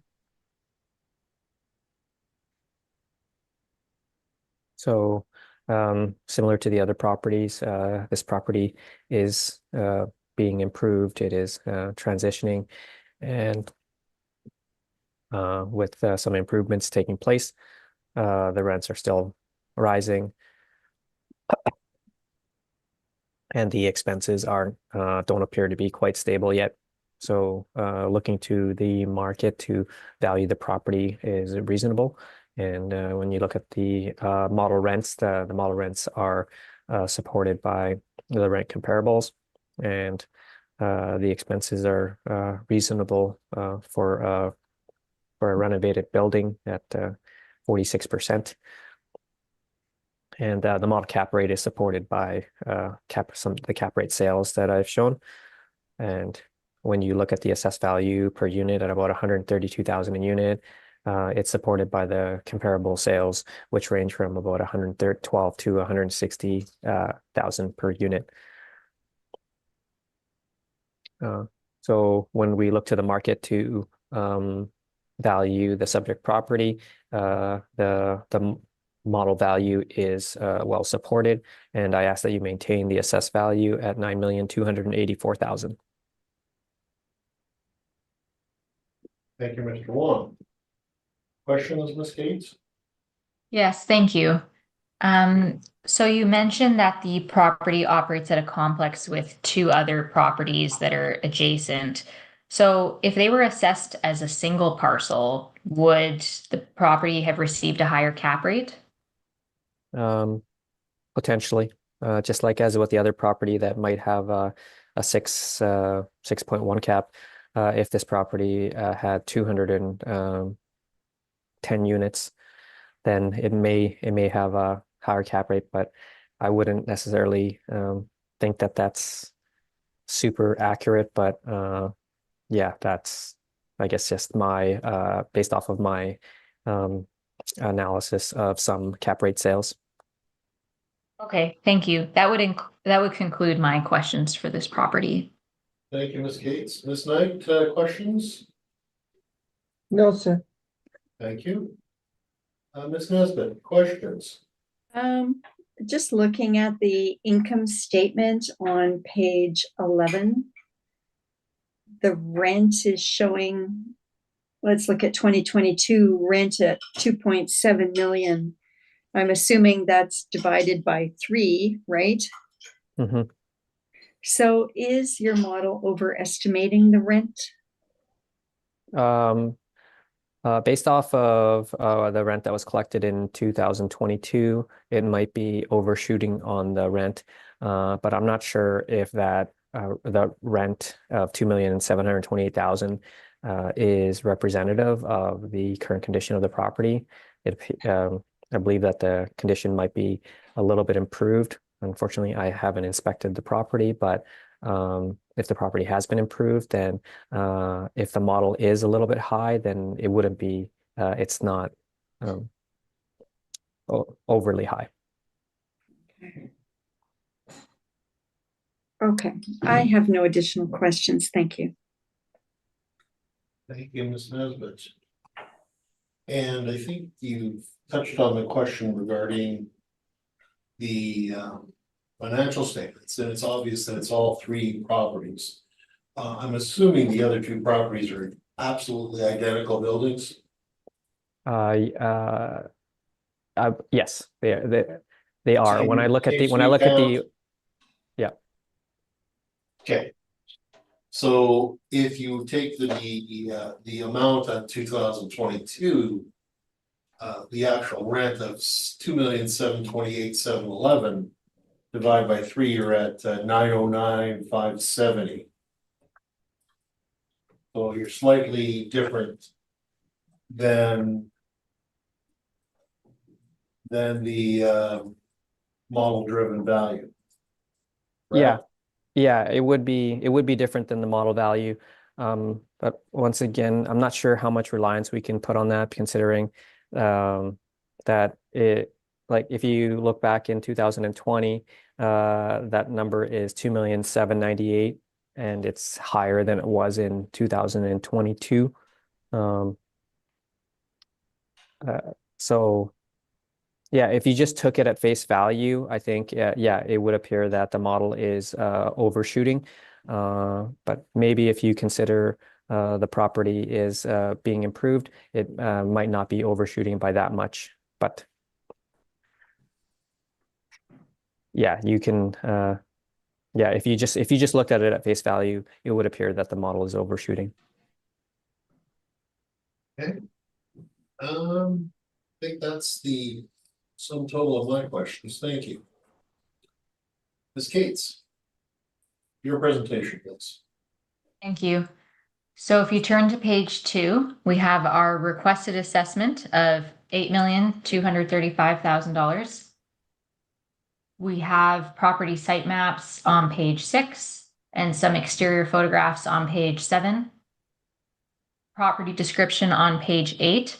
The subject property is located on the west side of Pembina, north of its intersection with Adamar in the Pembina Strip area. The property consists of 2.5-story buildings built in 1970. It operates at a complex with its twin properties at 1777 and 1793 Pembina, which are adjacent.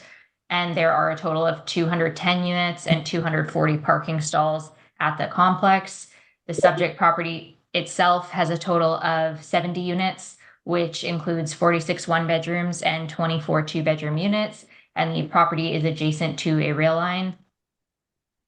If you turn to page 13, we have the overview of our income approach. So given that the properties operate together and therefore the financials are combined, what we've done is we've portioned them out by thirds. So I'll just jump ahead to our valuation on page 16, just so it's clear what I've done here. So on page 16, you'll see under the columns 21, 22, these are the combined figures. And then in the subject stabilized column, this is the figures for this property, given that it's a third of the total property. So what we have here, potential market gross rents, $909,570, stabilized based on the most recent year. That's $1,083 per unit per month. Even though the vacancy is a little bit higher than market, we are defaulting to a market vacancy of 3.1% to capture long-term vacancy over the life of the property. When adding in other forms of income, we have an effective gross income of $904,027. We're using stabilized repair and maintenance at $1,941 per unit. This gives us total expenses of $430,526, or an expense ratio of 47.6%. We are using a cap rate of 5.75%. So with our net operating income of $473,501, that gives us a rounded value of $8,235,000. When we're looking at the cap rate range for this age group, we would be in the range of 5.5 to around 6%. This property is in the older end of the range, so we're going to 5.75%, and it's not been a factor of adjustment, but it is a point to note that if the properties were all assessed as a single property of 6 buildings and 210 units, it would have received a higher cap rate based on what we've seen today with some other properties. So that's just an interesting point. Page 17, we have our repair and maintenance breakdown. So you'll see how we arrive at 1941 per unit. And then the appendix starts on page 19. So I've included some marketing photos from the website. These photos will be the same for the other properties as they're all listed together on the website, as well as the financials that we've reviewed for the property. And that would conclude my presentation. Thank you. Thank you, Ms. Cates. Mr. Wong, questions? Mm.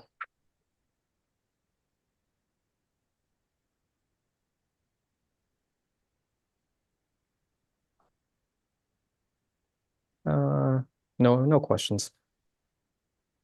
Thank you very much. Ms. Nesbitt, questions? No, I have no questions. Thank you. And Ms. Knight, questions? No, sir. I'm just fiddling with something for a moment, so beg your pardon.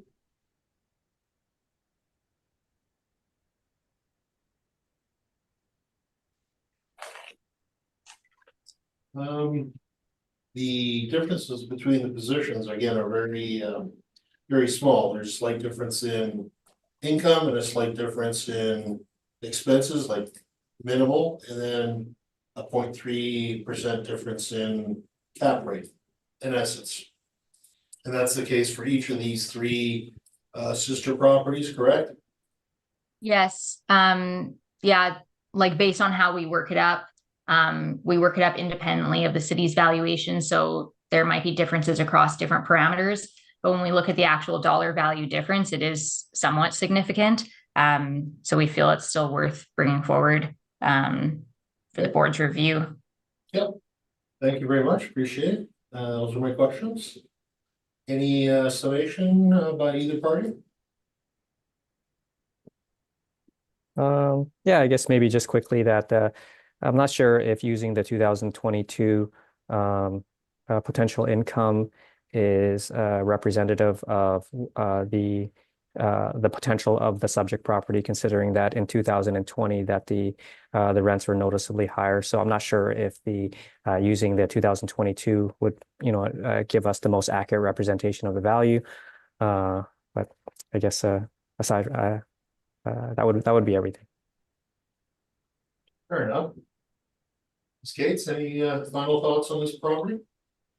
I don't know that I agree with the assessor's points made there. When we're looking at the income, it's not changing that much. The properties that we're looking at in the middle to later half of the docket, they're well-maintained properties. They're older. They require some work. The idea of slow income increases, that those figures aren't relevant at all. I completely disagree with that.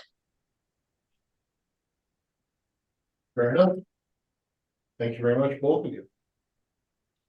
And with that, we will move on to the next property. This being 1777 Pembina Highway. So, Mr. Wong, can we hear about that property, please? Sure. Yeah, the subject property is 1777 Pembina Highway. This is a sister property to 1785 Pembina Highway. So a lot of this will sound very familiar. But the file number is 24-2780. The roll number is 030-652-19000. The roll year is 2025, and the assessed value is 9,225,000. This is a residential apartment that's 2 stories high. It's built in 1969, and it has 70 units with 80 outdoor parking stalls. On page 3 is a picture of the subject property with its location. On page 4 is some interior pictures of the subject property from an advertisement. On page 5 is our income valuation summary. We use average rents of $1,149 to get a potential income of $965,000. We use a 3.1% vacancy to get an effective gross income of $935,000. And we used a 46% expense rate to get a net operating income of $502,000. Capped at 5.45%, we have an estimated market value of $9,225,000. Which is about $131,000 a unit and $142 a square foot. On page 6 are some rent comparables showing that the rents we've used are in line with what's in the market. On page 7 are some comparable sales that range from $112,000 to $160,000 per unit and $131,000 to $182,000 a square foot. These sales, they support the assessed value at $132,000 a unit and $143 a square foot. On page 8 and 9 is information on how we derived our cap rates and some cap rate sales that range from 3.46 to 5.74%. And on page 11 and the remainder of my brief is the income statements supplied by the owner. So similar to the previous property, I feel that using market parameters to try to estimate the value is reasonable, considering that the property is transitioning from one type of property to another type of property, which is likely it's going to generate more income. So the model rents that that the model is utilizes are supported by rent comparables, and the expenses are reasonable, especially considering that the building is being improved, and the model cap rate is supported by some of the cap rate sales that I presented, and the assessed value at $132,000 per unit is supported by comparable sales that might range from $112,000 to $136,000 a unit. So I feel that using market parameters to try to value the subject property, I feel it's well supported, and I ask that you maintain the assessed value at $9,225,000. Thank you, Mr. Wong. Ms. Gates? No questions. Thank you. Thank you very much. Ms. Knight, questions? No, sir. Ms. Nesbitt, questions?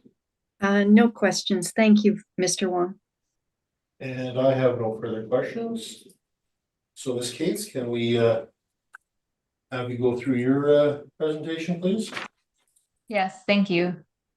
So if you turn to page 2, we have our requested assessment of $8,235,000. I'll just jump ahead to our valuation because everything else will be the same. So our valuation on page 16. So we are using potential market gross rents of $909,570 or $1,083 per unit per month. Market vacancy at 3.1%. When adding in other forms of income, we get an effective gross income of $904,027. We're using repair and maintenance at $1,941 per unit. Total expenses are $430,526 or 47.6% of effective gross income. We have a net operating income of $473,501 with a 5.75% cap rate, gives an indicated value of $8,235,000. Repair and maintenance on page 17. And then again, marketing photos starting on page 20 and financials to follow.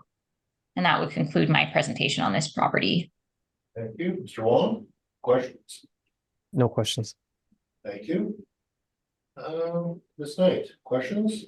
No, sir. Thank you. Ms. Nesbitt, questions? No questions. Thank you, Ms. Cates. Thank you very much. And I have no further questions. Final summation on this, or has it pretty much been said already? No, thank you. Thank you. Ms. Gates, same? Good as well. Thank you. Got a check. Thank you. Let's move on to the next property. Instead of going to item number 7, would we be able to go to item number 8, which is the third sister property? Oh, okay.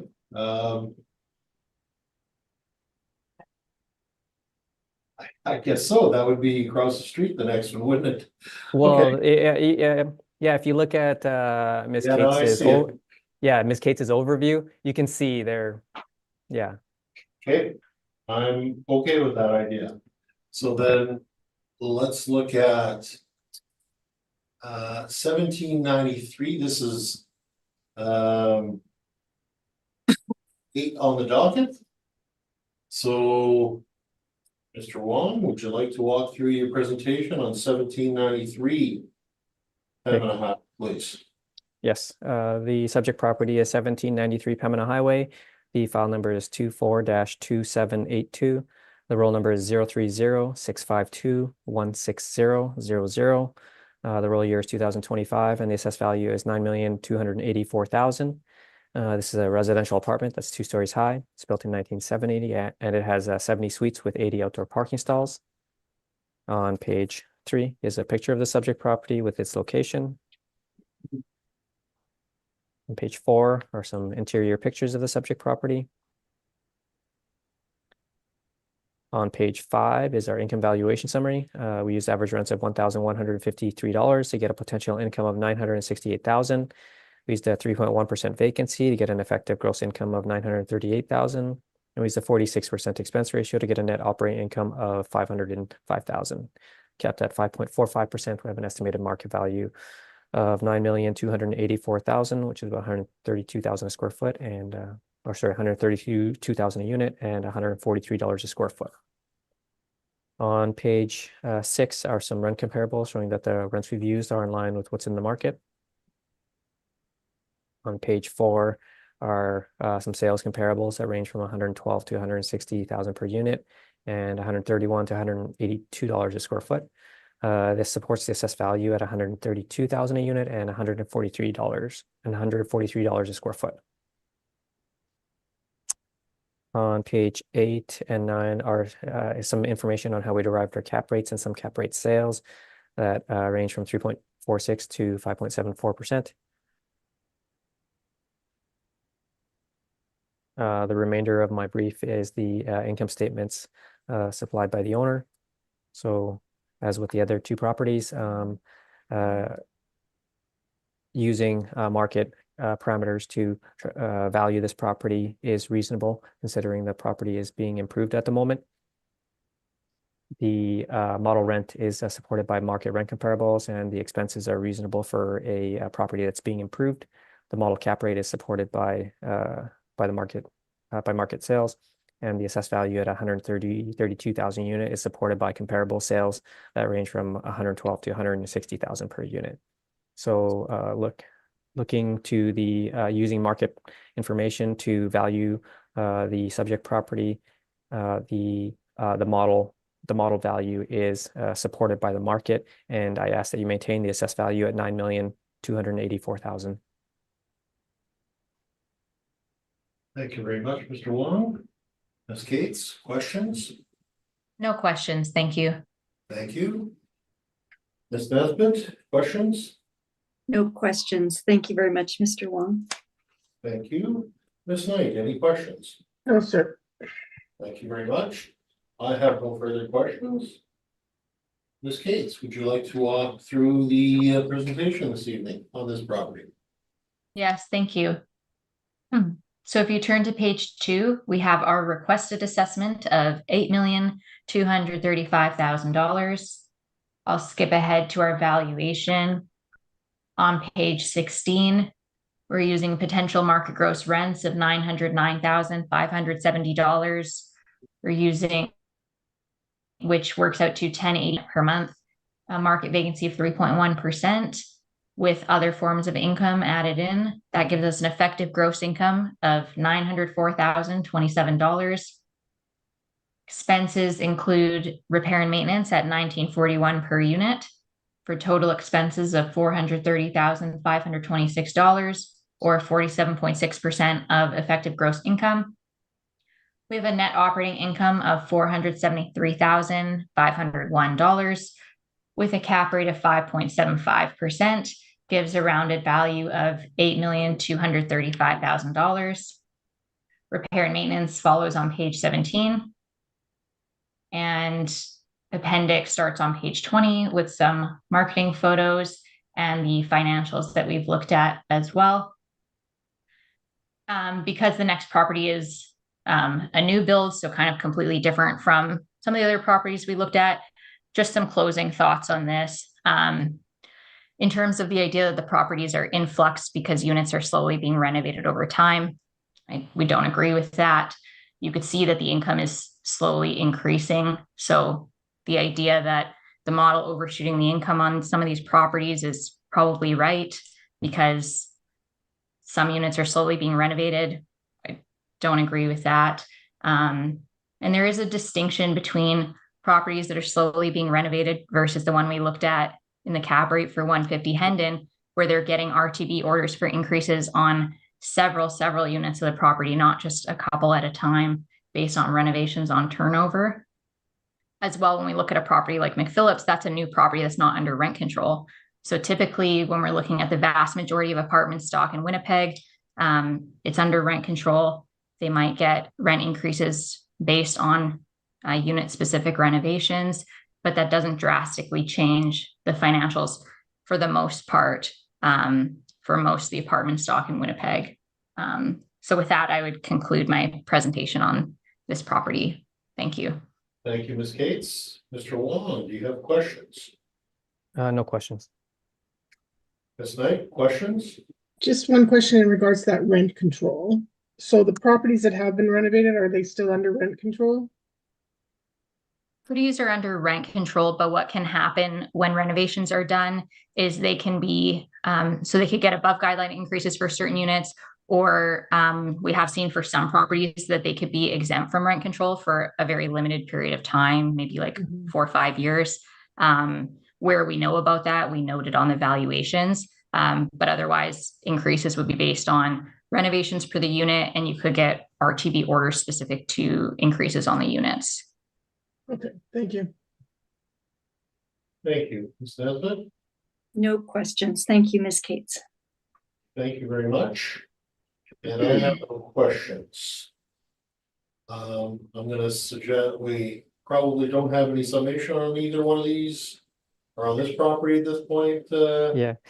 If I could just maybe take a few seconds, it won't be long. Sure, go ahead, please. Yeah, just with regards to properties that have been improved. Maybe Ms. Cates' experience has been a little bit different from mine, but in my experience, properties that are improved, their rents are noticeably increased after the improvements are done. And so I'm just saying that that's my experience, and it might be a little bit different from what Ms. Cates has experienced in regards to properties being improved.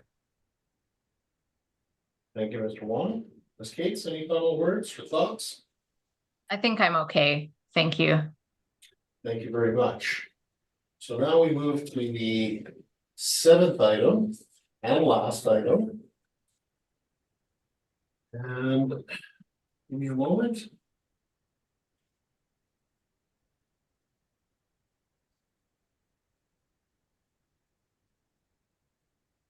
This being 792 Pembina Highway. So please, Mr. Wong, would you walk through your presentation tonight on this property? Yes, the subject property is 1792 Pembina Highway. The file number is 24-3326.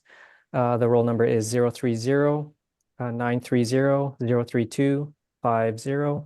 If you could excuse me for 1 sec, please. I just need to cough.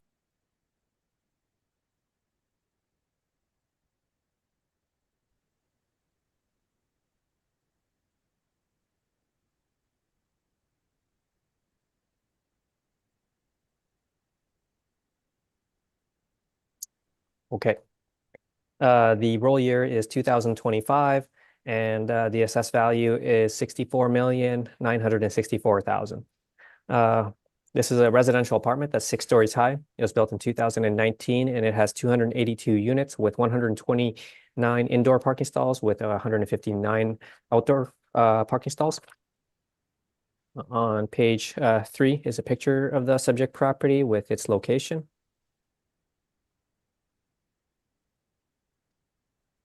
On page 4 is our income valuation summary. We use average rents of $1,667 to get a potential income of $5,644,000. Use a 3.1% vacancy to get an effective gross income of $5,469,000. And we used a 42% expense ratio to get a net operating income of $3,150,000. Capped at 4.85%, we have an estimated market value of $64,964,000, which is about $230,000 a unit and about $204 a square foot. On page 5 are our rent comparables, just showing that the rents that have been applied are in line with what's in the market. On page 6 are a couple cap rate sales of newer buildings that have sold.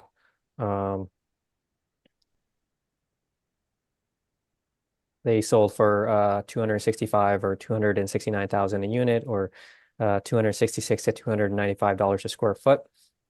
These sales, they support the assessed value at 230,000 a unit and $204 a square foot.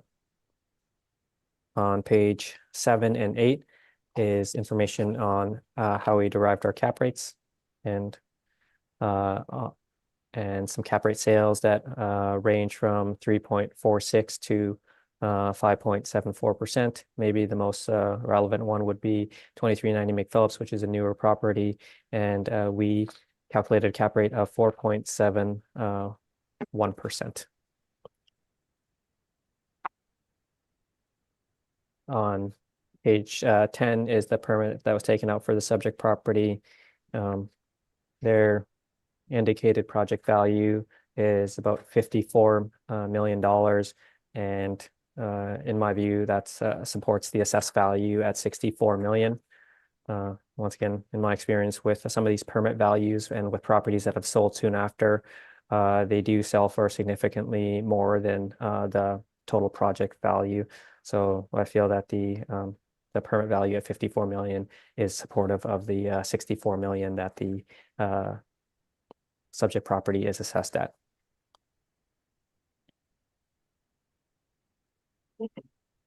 On page 11. And on page 11 to the 11 to 14 is the income and expense statement supplied by the owner.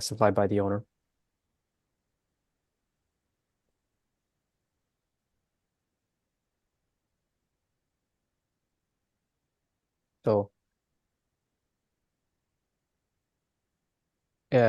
in conclusion, I feel that the model rent is supported by the market, and the model expenses at 42% are at the higher end of the range for new builds, and the model cap rate I feel is supported by the cap rate sale that I've presented, and the assessed value at 230,000 a unit is supported by comparable sales, which might be 265,000 a unit plus. So I ask that you maintain the assessed value at $64,964,000. Thank you, Mr. Long.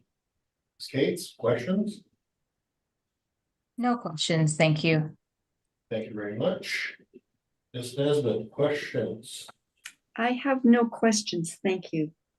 Thank you very much. Ms. Knight, questions? To confirm on your listing of expenses there on page 13, the net operating income shows us $3,133,186.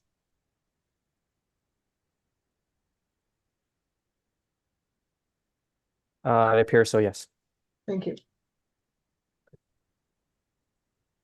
Thank you very much. And I don't have questions at this point. Thank you. Ms. Cates, would you like to walk through your presentation on this property, please? Yes, thank you. So if you turn to page 2 of the brief, we have a requested assessment of $60,102,000.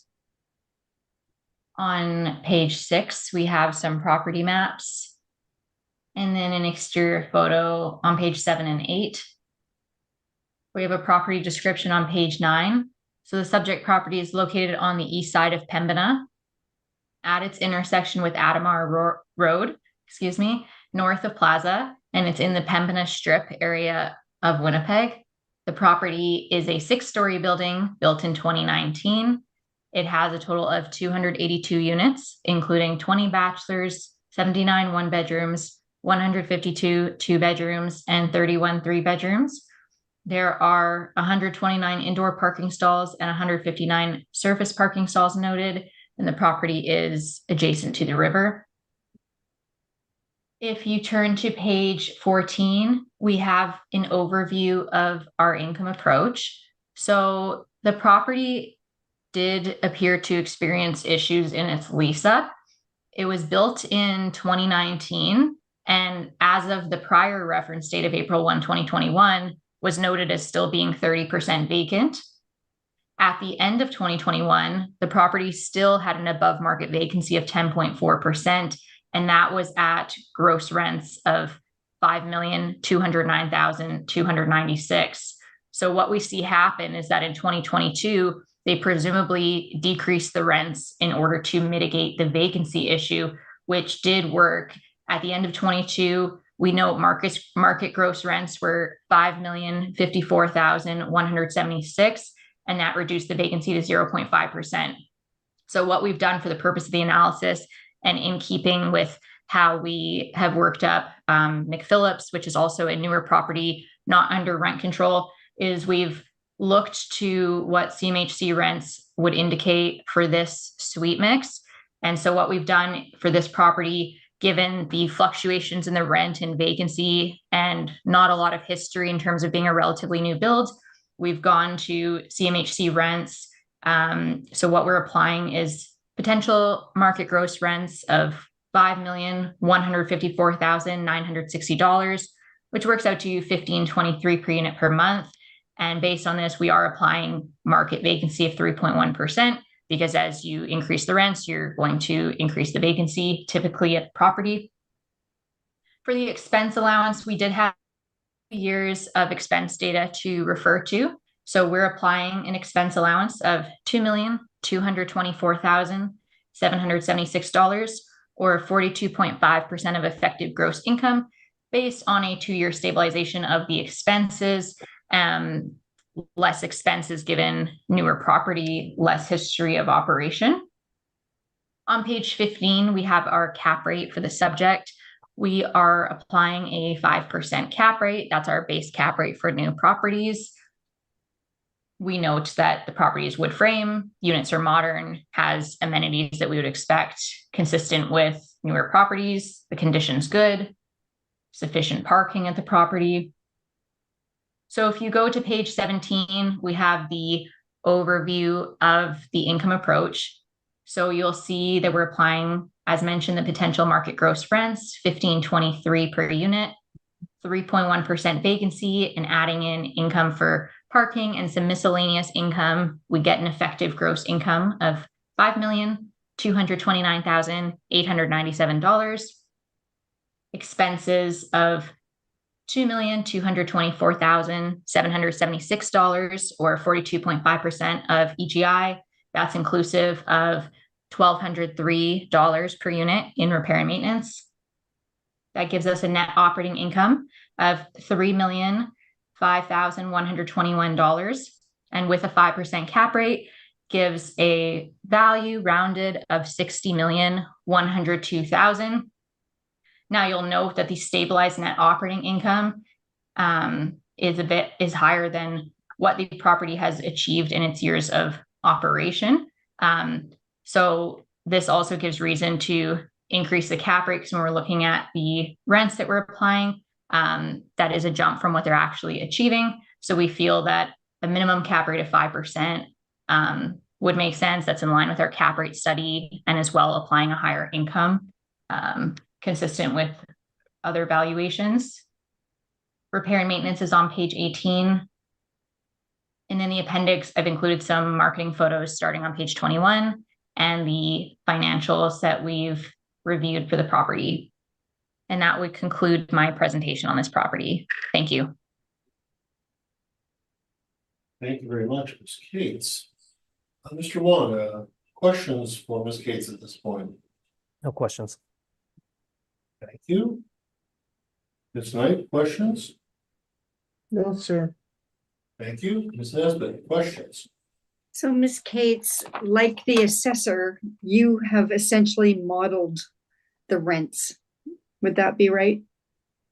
Yeah, You've relied- yeah, typically I'd prefer to look at the actuals, but given some of the inconsistencies in the short operating period, yes, I did look to market rents to CMHC, and based on what they're saying for new apartments, 1523 for this suite mix. I also note that there's a lot of supply of newer apartments around this area, so it's not necessarily surprising that some of these newer properties might struggle a bit with lease up and vacancy, but yes, market on the income to be reasonable, but actuals in terms of expenses. Okay, the CMHC rental data, is that a citywide number or is that a market region area?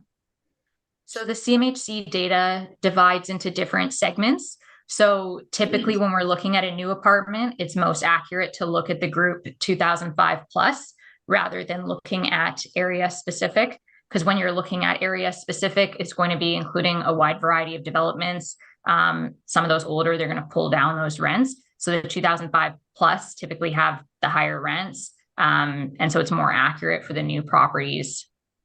Okay, so to be clear, the 205 plus is a citywide number, whereas the regional information is based on all ages, correct? Yes, Did and I get typically that what right? I've seen, yeah, and typically what I've seen, the regional stuff will be lower. So in terms of just being reasonable with evaluation, I thought 2005 plus made more sense given that it's a new property. Okay. Okay, thank you very much. Thank you very much. I don't have any questions. Thank you. Any follow-up on this, Mr. Wong? No. Ms. Gates?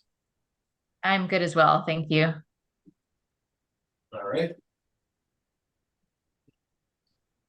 We've heard all the items scheduled and this hearing now is adjourned.